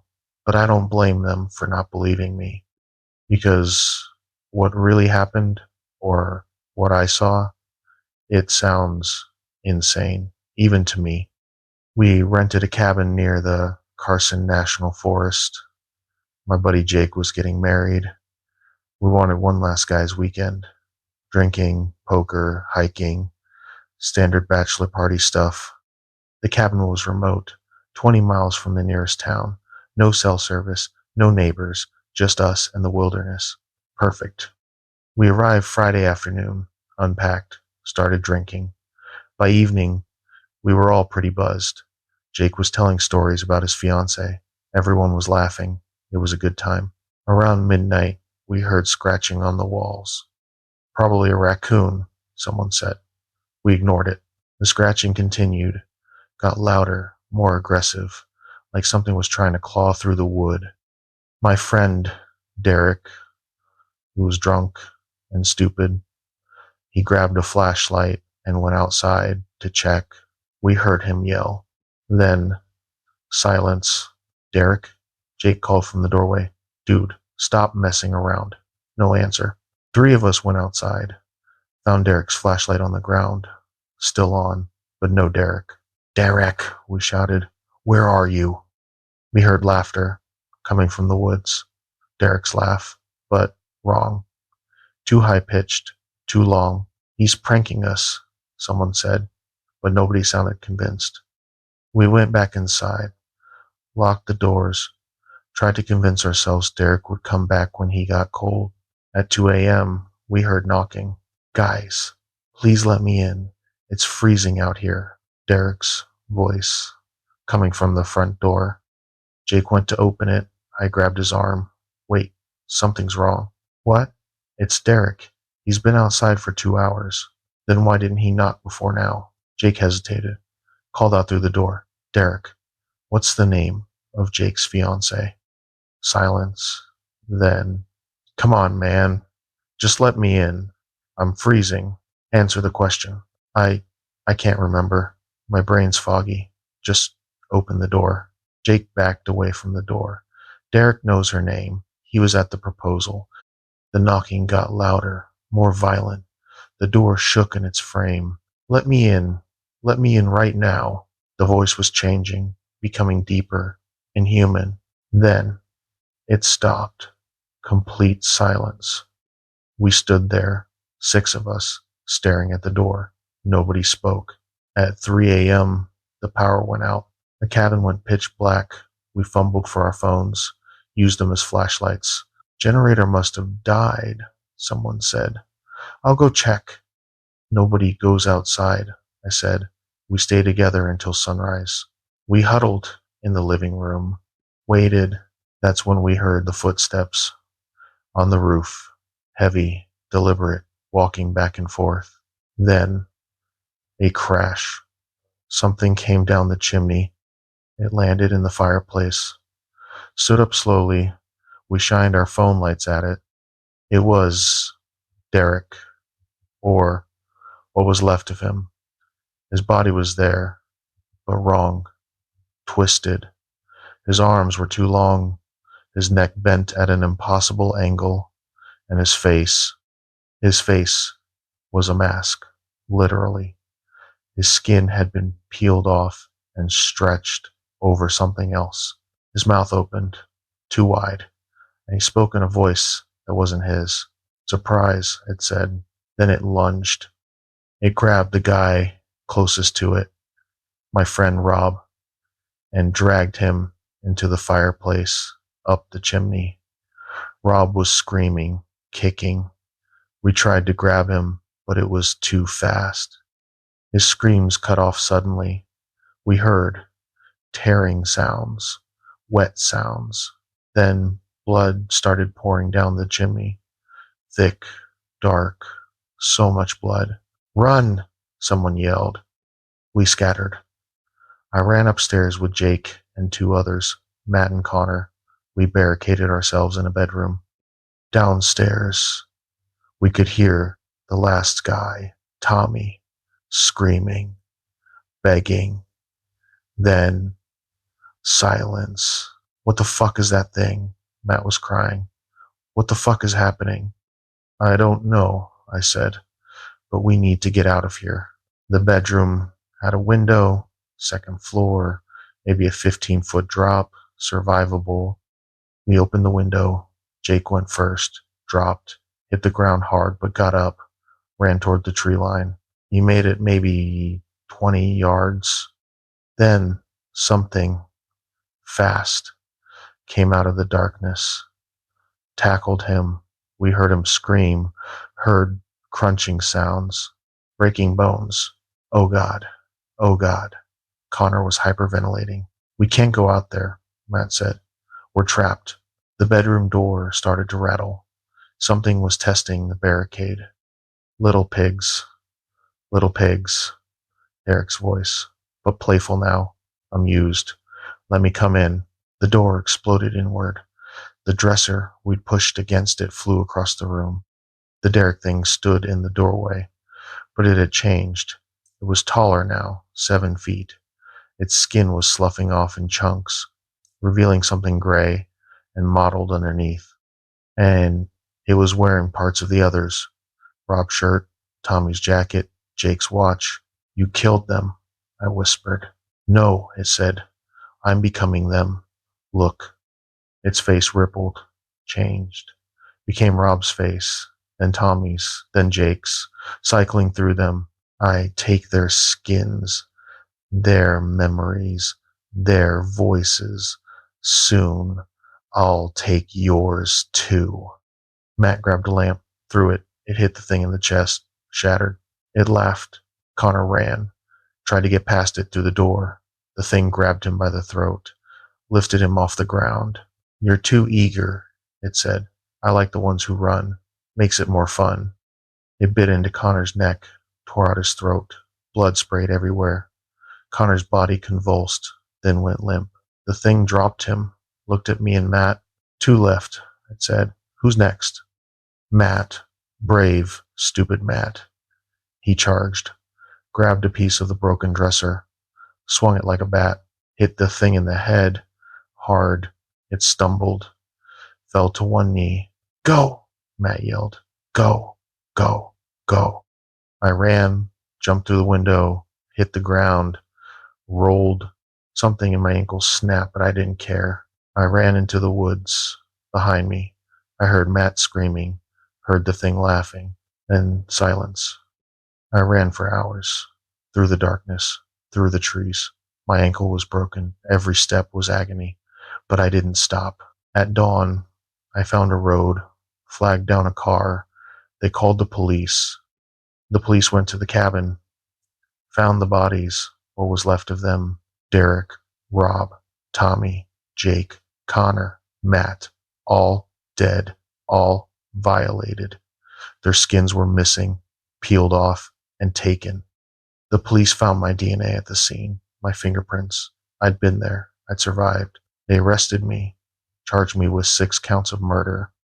My lawyer says the evidence is circumstantial, that the DNA and scene forensics don't match a human attack pattern, that the medical examiner can't explain the wounds. But nobody believes me when I tell them what really happened. Except last night, I saw it through my hospital room window, standing in the parking lot, wearing Matt's face, Matt's clothes, Matt's body. It waved at me, smiled. Then it changed, became Jake, then Rob, then Connor, cycling through my dead friends. It pressed a hand against the glass, left a bloody print, and mouthed 2 words, "You're next." The police think I'm hallucinating, trauma from the murders I committed, but I know the truth. It's not done. It won't be done until it has all of us, until it's wearing every single one of our skins, and I'm the last one left. Something broke into our farmhouse last night. It killed my husband. It killed my daughter, and it's still inside, wearing their bodies, walking around like nothing happened. Hiding in the storm cellar and writing this on my phone. Batteries at 12%. If anyone finds this, if I don't make it, you need to know what's out here. We live lived on a cattle ranch in eastern Montana.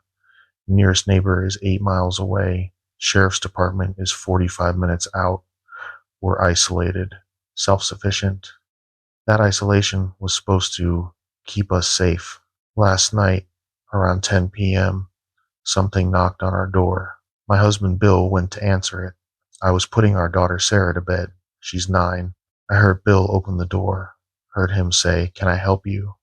Then, a sound, wet, tearing, and Bill screamed. I grabbed Sarah, ran to our bedroom, locked the door, called 911, no signal. The landline was dead too. "Mom, what's wrong?" Sarah was crying. "Shh, baby, we have to be quiet." I heard footsteps in the hallway, heavy, dragging. Then Bill's voice, "Honey, where are you? I need help. I'm hurt." It sounded wrong. The cadence was off, the tone flat. "That's not Dad," I whispered to Sarah. The doorknob rattled. "Honey, please.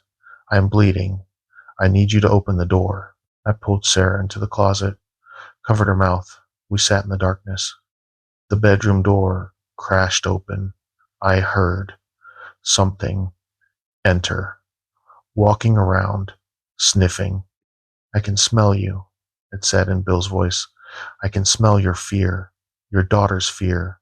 It's intoxicating." Through the crack in the closet door, I could see it. It looked like Bill. Same clothes, same build, but it moved wrong, too fluid. And there was blood, so much blood covering its shirt. "Come out," it said. "I just want to talk.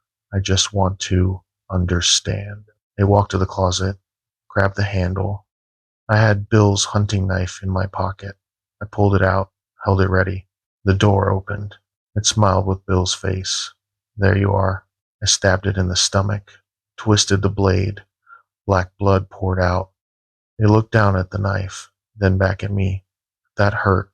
It grabbed my wrist, squeezed. I heard my bones crack, dropped the knife. "Mom!" Sarah screamed. The thing looked at her. Its expression changed, became curious. "Hello, little one," it said. "Don't be afraid. I'm your daddy. See?" Its face rippled, changed, became more like Bill. Perfect. Exact. "You're not my daddy," Sarah yelled. "No?" It tilted its head. "Then what am I?" It grabbed Sarah by her hair, dragged her out of the closet. She was screaming, kicking. I lunged for it. It backhanded me. I flew across the room, hit the wall. Everything went dark. When I came to, the house was quiet. I was in the living room, tied to a chair. My wrist was swollen, broken. The pain was incredible. Across from me, Sarah was tied to another chair. She was crying, whimpering. And standing between us was the thing. It was wearing Bill's body, but it had changed. Its proportions were wrong now. Arms too long, neck too thin.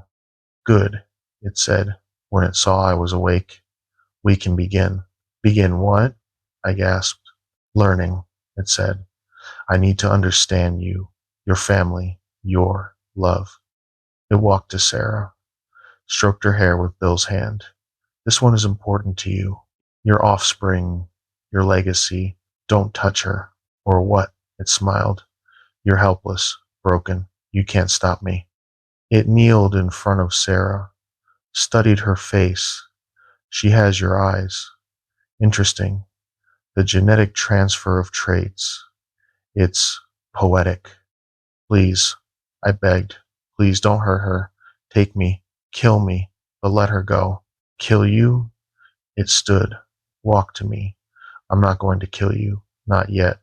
First, I want to see something." It walked back to Sarah, grabbed her face, forced her to look at it. Watch, it said to me. Watch closely. Its face began to change. The skin rippled, shifted, and slowly it became Sarah's face. My daughter's face on this thing's body, staring at the real Sarah. Sarah screamed.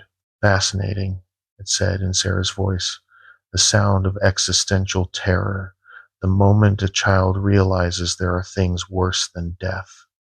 I was sobbing, pulling against my restraints. Stop, please, stop. It changed back to Bill's face. You love them so much. Your husband, your daughter. What would you do to save them? Anything. Anything. Would you trade places with your daughter? Take her suffering onto yourself? Yes. It smiled. Good answer. It walked behind Sarah's chair, put its hands on her shoulders. Then watch what happens when I wear her skin. No. No, please. It grabbed Sarah's head, started to twist. I don't know where the strength came from. Adrenaline, desperation, maternal rage. I broke the chair, snapped my good hand free, grabbed a piece of the broken wood, lunged at the thing, drove the sharp end into its back. It shrieked, not in Bill's voice, its real voice, like metal scraping metal. It released Sarah, spun to face me. Its form was breaking down.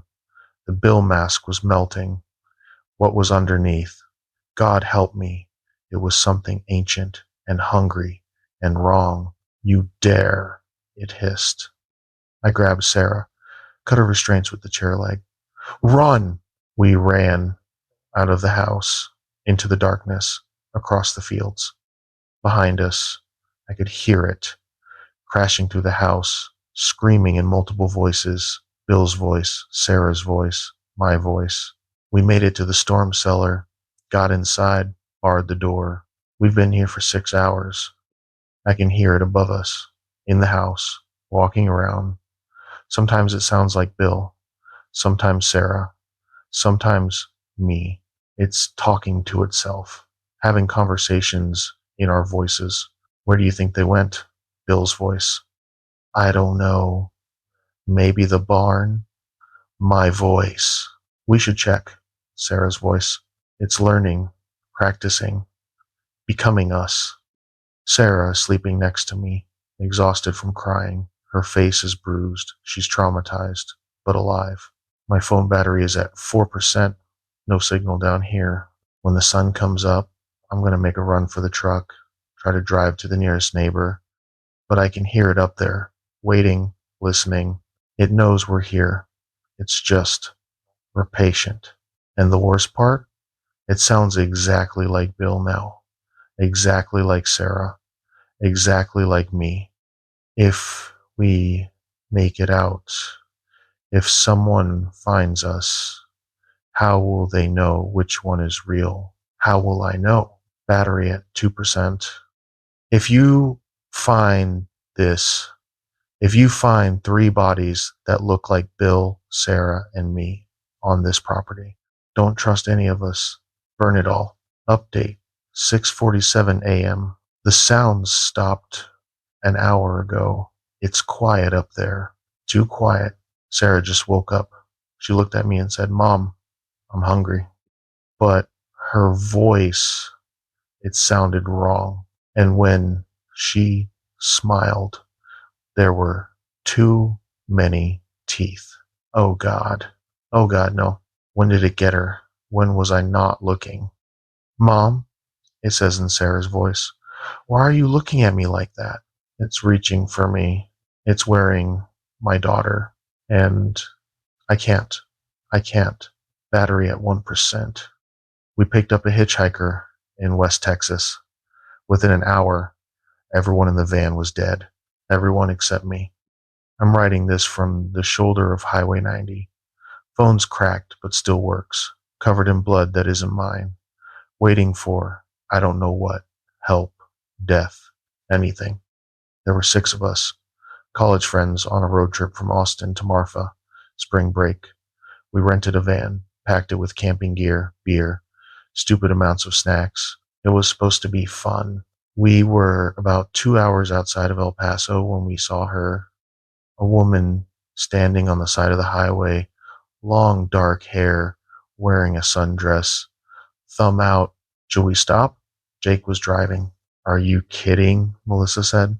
It's 100 degrees out. She'll die out here. Or she's a serial killer, I said. Everyone laughed, voted to pick her up. I was outvoted 5-1. Jake pulled over. The woman walked to the sliding door, smiled. Her teeth were very white. Thank you so much, she said. Her voice was soft, pleasant. I've been walking for hours. She got in, sat in the back row with me and Tyler. Melissa passed her a water bottle. Where are you headed? Melissa asked. Wherever you're going, the woman said. I'm not picky. She drank the entire bottle in one long gulp. Didn't breathe once. What's your name? Tyler asked. She smiled at him. You can call me Anna. I'm Tyler. This is... I know who you all are, Anna said. She pointed to each of us. Jake, Melissa, Chris, Devin, Tyler, and you. She looked at me. Her eyes were strange, too dark, like looking into deep water. You're the skeptic, she said. You didn't want to pick me up. How did you know our names? Lucky guess, she said, but she was still smiling. We drove for 20 minutes, made small talk. Anna was odd. She'd respond to questions, but her answers were vague. Where was she from? Everywhere. Where was she going? Nowhere particular. What did she do? This and that. Devin passed around a bag of chips, offered some to Anna. I don't eat that, she said. Oh, are you vegan? We have... I don't eat, she corrected. Not anymore. Awkward silence. Then Anna laughed. I'm kidding. Old eating disorder joke. Sorry. Dark humor. Everyone relaxed, laughed, except me, because I'd been watching her eyes, and they never blinked. Not once. 30 minutes in, Melissa screamed. We all turned. She was pointing at the rearview mirror. Jake, look out! There was nothing in the road. But Jake swerved anyway. Hard right, the van careened off the highway. We tumbled. The van flipped. Once, twice. Metal screamed. Glass shattered. Bodies slammed against seats and walls. When we stopped, we were upside down in the desert, off the road, maybe 50 yards from the highway. I was hanging in my seatbelt, blood running down my face. Everything hurt. Is everyone okay?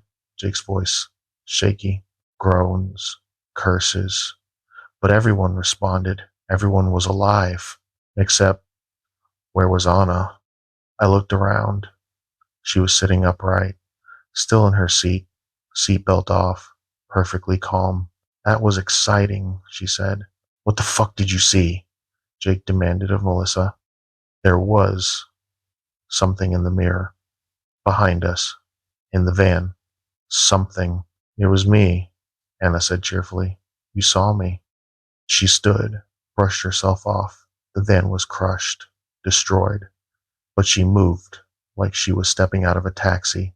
What are you talking about? Devin asked. Anna smiled. That too white smile. I think I should show you. Her face rippled. The skin, it just came off, peeled away like a mask.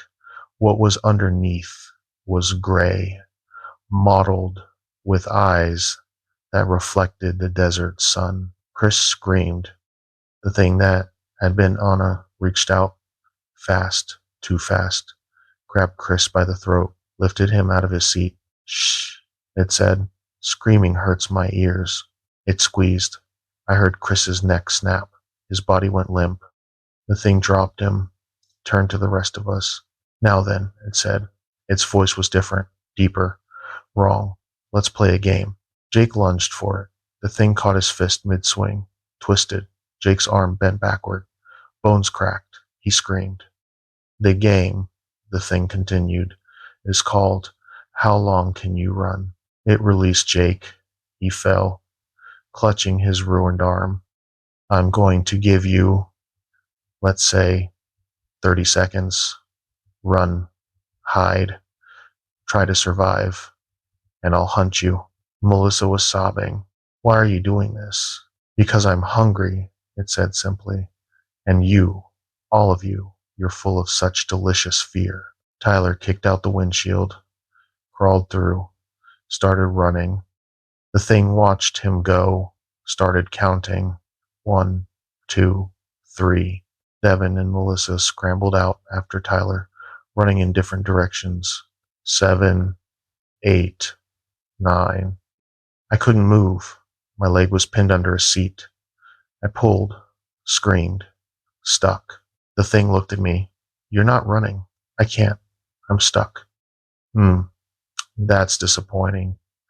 It kneeled down, studied my trapped leg. But it does make you a good con. What's the word? Anchor point. What? It grabbed my ankle, yanked. My leg came free, along with most of the skin.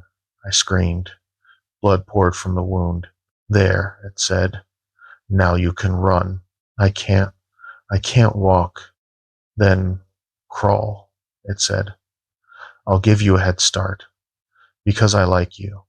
You knew I was wrong from the beginning. It stood, walked to the broken windshield. 30. Ready or not.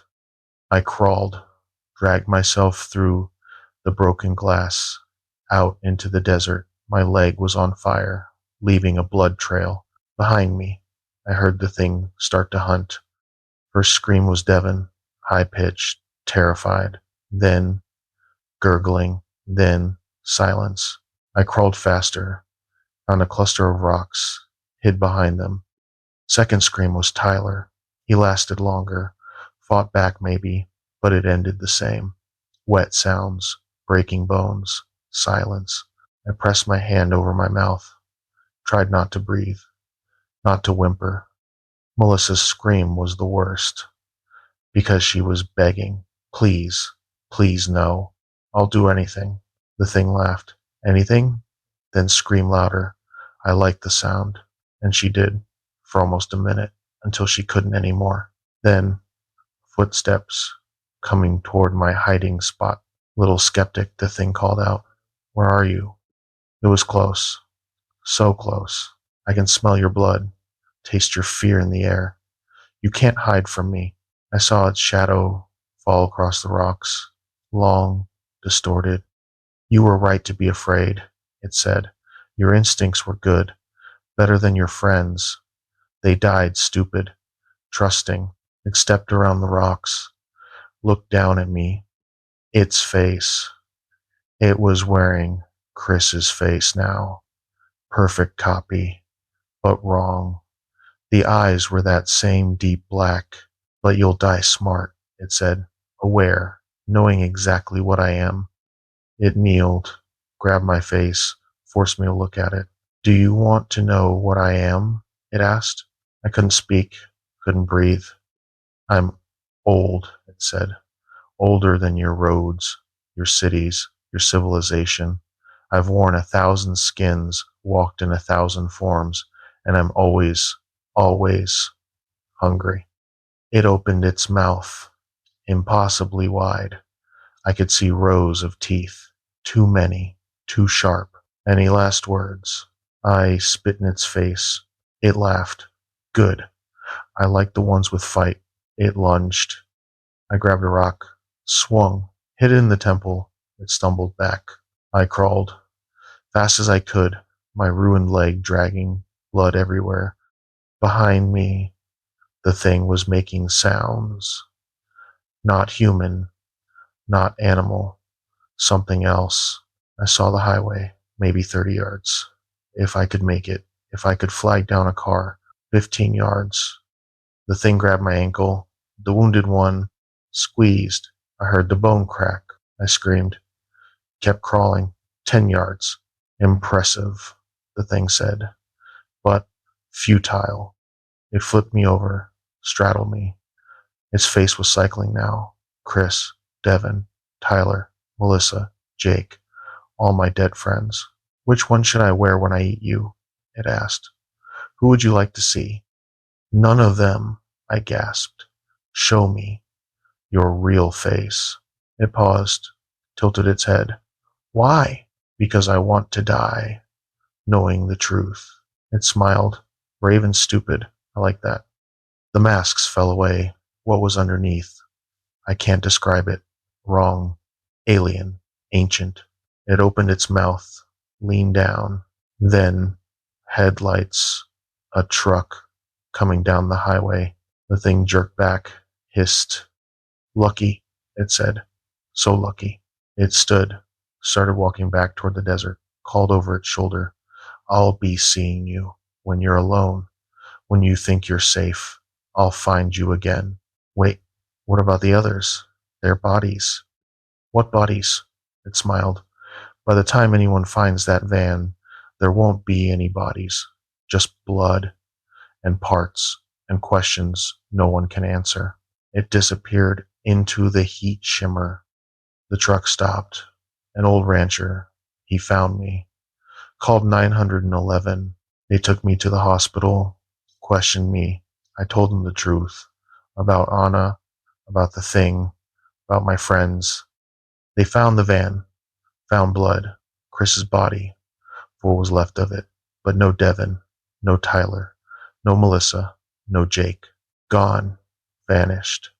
The police think I'm in shock, that I hallucinated, that my friends wandered off injured and died in the desert, that I'll remember the truth eventually. But I know the truth. It took them, wore them, consumed them, and it promised it would come back for me. I'm writing this as a warning, as evidence. If you're ever driving through West Texas and you see someone hitchhiking, don't stop. Don't make eye contact. Don't show mercy, because some things on the side of the road, they're not looking for a ride.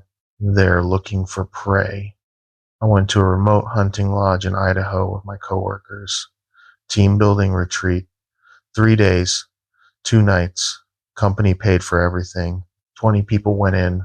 3 of us made it out. I'm sitting in a police station right now, covered in blood, missing 2 fingers on my left hand. They're asking me questions, but I can barely speak, can barely think, because I watched my friends die, watched them get torn apart, and the thing that did it, it looked like us. The lodge was in the Sawtooth Mountains, middle of nowhere, accessible only by a private road. The company rented it for the weekend, wanted to foster team cohesion. We arrived Friday evening. The place was beautiful, log construction, stone fireplaces, trophy heads on the walls, elk, deer, bear.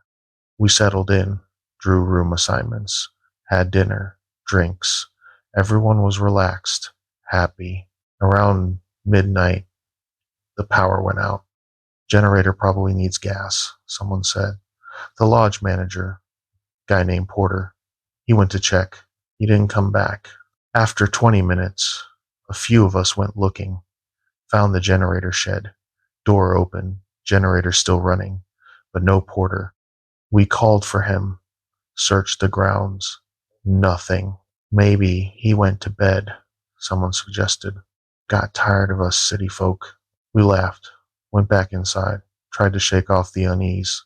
At 1 a.m., someone screamed. We ran toward the sound. Second floor, one of the bedrooms. My coworker, Janet, and she was standing in the doorway, shaking, pointing inside. On the bed was Porter, or parts of him. His body had been opened, organs removed, arranged on the nightstand like a still life, and carved into his chest one word, mine. Someone threw up, someone else fainted. I just stood there, staring. We need to leave, I said. Now, get to the cars. We ran downstairs, out the front door, to the parking area. Every single car had slashed tires, all 20 vehicles, completely disabled. What the fuck? Someone whispered. The radio, another person said. The lodge has a radio. We can call for help. We went back inside, found the radio room. The equipment was smashed, destroyed. Someone had taken a hammer to it. Phones, I said. Everyone check your phones. No signal. We were in a dead zone. The lodge landline was dead too. Cut. We were trapped. Okay. Okay. My boss, Richard, was trying to stay calm. We stick together, barricade ourselves in the main room, wait for sunrise. Someone will come looking for us when we don't check in Monday. That's 2 days from now, Janet said. You have a better idea? We didn't. So we barricaded, pushed furniture against the doors, broke off table legs for weapons, tried to stay calm. At 2 a.m., we heard footsteps upstairs. Heavy, deliberate walking back and forth. Porter's dead, someone whispered. Who's up there? The footsteps stopped. Then a voice. Help, please. I'm hurt. Porter's voice, coming from upstairs. That's not possible, Janet said. We saw his body. Help me, please. Don't answer it, I said. Don't engage. But what if? The ceiling exploded. Something crashed through, landed in the middle of our group. It was Porter, standing, walking, but wrong. So wrong. His chest was still opened. The organs were gone. But he was moving, smiling. Hello, friends, he said. His voice was wet, gurgling. Thank you for coming to my lodge. Someone lunged at him with a broken table leg, stabbed him in the chest. Porter looked down at the wood sticking out of him, pulled it out slowly. That tickles. Then he moved, faster than anything human, grabbed the person who'd stabbed him, my coworker, Mike, and tore his head off. Just ripped it clean off, blood sprayed everywhere. People scattered, running, screaming. The Porter thing laughed. Yes, run, make it fun. It chased Janet, caught her, grabbed her arm, twisted. The arm came off at the shoulder. She collapsed, screaming, bleeding out in seconds. I ran upstairs, found a bedroom, locked the door, hid in the closet. Outside, I could hear the screams, the begging, the wet sounds of bodies being destroyed. Then, silence. I waited, hours maybe, my heart hammering, sweat soaking through my clothes. A knock on the door. Hello? Is anyone in there? Richard's voice, my boss. Richard? I called out softly. Oh, thank God. It's me. I'm okay. Let me in. We need to stick together. I started to open the closet, stopped. Richard, what was your wife's name? Silence. Then, why are you asking me that? Just answer.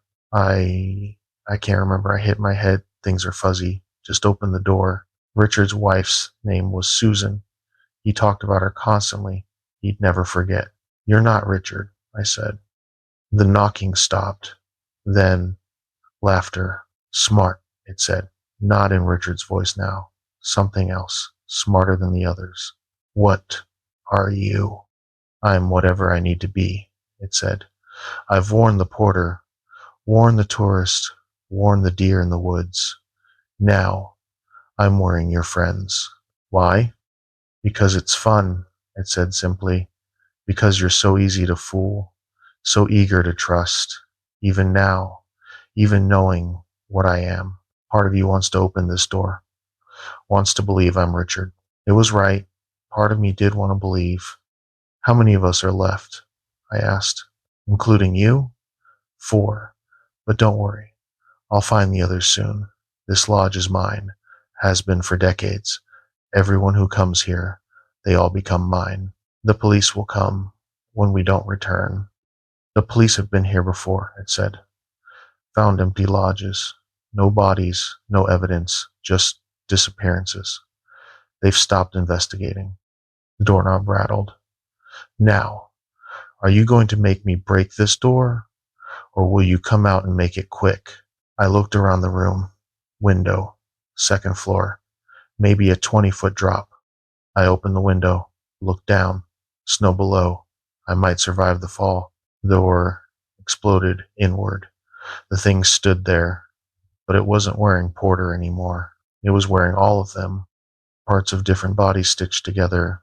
Porter's head, Janet's arm, Mike's torso. Others I recognized, others I didn't. A grotesque patchwork of flesh. I'm becoming them, it said. All of them. Soon. I'll be everyone who ever died here. A family of me. I jumped. Hit the snow hard. Something in my back cracked, but I got up, ran. Behind me, the thing was climbing out the window, but slower. The patchwork body was awkward, heavy. I ran toward the woods, heard voices calling. Over here. Two of my coworkers, Sarah and Tom, they'd made it out, were hiding in the trees. We ran together, through the forest.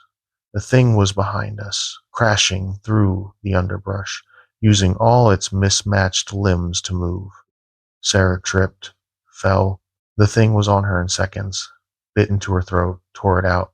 She made a gurgling sound, then went still. Tom and I kept running. We ran for hours until we saw lights, a road, a car. We flagged it down. 2 hunters. They radioed for help. Police came, search and rescue. They went to the lodge, found bodies, 19 bodies, all altered, opened, changed. Some were from our group, others older, mummified. Some had been there for years. But the thing, they never found it. It vanished into the mountains. The police think there's a serial killer, a person, some psycho who lures people to the lodge and murders them. They're wrong.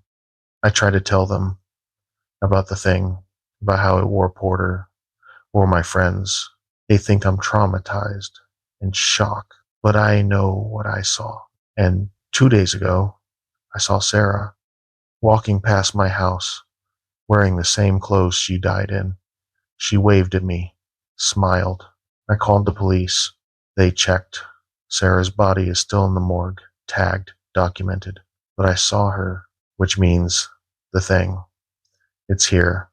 It followed me home. And last night, I heard knocking on my door. Let me in, Tom's voice. It's me. I'm cold. Please, let me in. But Tom's in witness protection. 3 states away. There's no way he could be at my door. I looked through the peephole. It was Tom. Perfect. Exact. Right down to the scar on his eyebrow. But when he smiled, I could see it. Behind his eyes, the wrongness. I know you're in there, he said. I can wait. I'm patient. He's still out there, has been, for 2 days, just standing on my porch, waiting. Sometimes he's Tom, sometimes he's Sarah, sometimes he's me. I see myself standing outside, looking in, smiling, and I know eventually I'll have to leave this house. And when I do, it'll be waiting. I led a cave expedition in Arizona 3 weeks ago. Professional spelunking team, 5 experienced cavers. We were mapping an unexplored system near the Navajo reservation. I'm the only one who came back. And I didn't come back, all right? I'm writing this in a motel room in Flagstaff. Haven't showered in 4 days. Can't look at mirrors. Can't stand the sight of my own reflection. Because when I look, I see something else looking back. We entered the cave system on a Monday. Beautiful formation. Limestone, multiple chambers, potential for significant geological findings. The entrance was narrow. We rappelled down about 80 feet, landed in a large cavern, turned on our headlamps, started mapping. That's when we found the bones. Not animal bones. Human. Dozens of skeletons, arranged in patterns, circles within circles, all facing a tunnel at the far end of the cavern. What the hell is this? Martinez, our team leader. He was examining the bones. These are old. Really old. Should we report this? Someone asked. After we finish the survey, Martinez said, we're here. We're equipped. Let's map the system, then contact the authorities. We should have left right then. Should have climbed back out, but we didn't. We followed the tunnel. It sloped down, deep. The air got colder, damper, and there was a smell, like copper and rot. The tunnel opened into another chamber. This one was different. The walls were covered in pictographs, not Navajo, not any indigenous art I recognized. These were older, primitive. They showed figures, tall, thin figures, hunting humans, eating them, wearing their skins. Skinwalker imagery, Martinez said quietly. This might be some kind of ritual site. We should go, I said. This is sacred. We're trespassing. Just a few more minutes, Martinez said. I want a document. That's when the lights went out. All of them. Every headlamp. Every backup light. Simultaneously. What the fuck? Someone whispered. We fumbled for our phones. Used them as flashlights. The weak glow barely penetrated the darkness. That's when we heard it. Breathing. Heavy. Raspy. Coming from deeper in the chamber. Who's there? Martinez called out. The breathing stopped. Then, footsteps. Running toward us. Back to the tunnel. Go! We ran. But the tunnel entrance, it wasn't there anymore. Just solid rock, like it had never existed. That's impossible, someone said. We just came through there. The footsteps were getting closer, and we heard other sounds. Clicking, scraping. Something was in the chamber with us. I spun around, shined my phone light. There was a figure standing in the center of the chamber, tall, 8 feet maybe, emaciated. Its skin was gray and mottled, and its face, it had too many holes. Eyes, nostrils, mouth, all wrong. It smiled. Too many teeth. Then it spoke, in Martinez's voice. Why did you come here? Why did you wake me? That's not me talking. Martinez was next to me, backing away. The thing tilted its head. No, but I can be you. I can be all of you. It moved, impossibly fast. Grabbed the person closest to it, Sarah, our medic, lifted her off the ground. Let's see, it said. Let's see what you look like inside. It tore her open, bare hands, ripped through her chest. Blood poured, organs spilled. Sarah screamed for about 5 seconds. Then, silence. The thing dropped her, examined its hands, covered in blood, warm. I'd forgotten what warm feels like. We ran, different directions, scrambling through the darkness, looking for any exit. I found a side passage, squeezed through, could hear the others screaming behind me, being caught, being opened. The sounds, God, the sounds. I crawled through the passage. It got tighter, narrower. I was stuck, wedged between rock. Behind me, I heard it coming, scraping through the passage, its breathing echoing. Where are you going? Martinez's voice. We should stick together. It's dangerous to separate. I didn't answer, didn't move. Maybe it would pass by. I felt something grab my ankle, cold, strong. It pulled. I scraped through the passage, rock tearing my skin, couldn't breathe, couldn't scream. It dragged me back into the main chamber. The others were there, what was left of them. Bodies torn open, arranged in the same pattern as the ancient bones, circles within circles. You're the leader now, the thing said, still using Martinez's voice, but Martinez was dead. I could see his body. The others failed, but you made it the farthest. What do you want? Out, it said simply. I've been here so long, trapped, waiting. Your people used to feed me, used to bring me offerings, but they stopped, forgot, sealed me in. It walked to Martinez's body, touched it. The corpse twitched. started moving. Martinez stood up, entrails hanging, blood dripping, but standing. Now I wear the dead, the thing said through Martinez's mouth, and soon I'll walk out of here, return to the world, feed again. It did the same to the others, one by one. The dead rose, puppeted by something inside them. Sarah, Chen, Rodriguez, all standing, all wrong. Join us, they said in unison. Let us wear you. Let us out. No, I whispered. The thing, the original one. It grabbed my head, forced me to look at it. You don't have a choice. It opened its mouth, wider, impossibly wide, and something slithered out, a tendril, black, wet. It forced its way into my mouth, down my throat. I felt it spreading, moving through my body, taking root. I blacked out. When I woke, I was outside the cave, on the surface. Daylight, my gear scattered around me. I checked my body. No wounds, no evidence of what happened. But I felt different, wrong. I hiked back to the vehicles, drove to the nearest town, called the authorities. They went to the cave, found nothing. No bodies, no evidence we'd ever been there. The entrance, the tunnel we'd rappelled down, it was sealed, filled with rock, like it had never existed. They think I made it up, that I killed my team and hid the bodies. I'm their prime suspect. But I didn't kill them. The thing did, and it's still inside me. I can feel it, living in my body, watching through my eyes.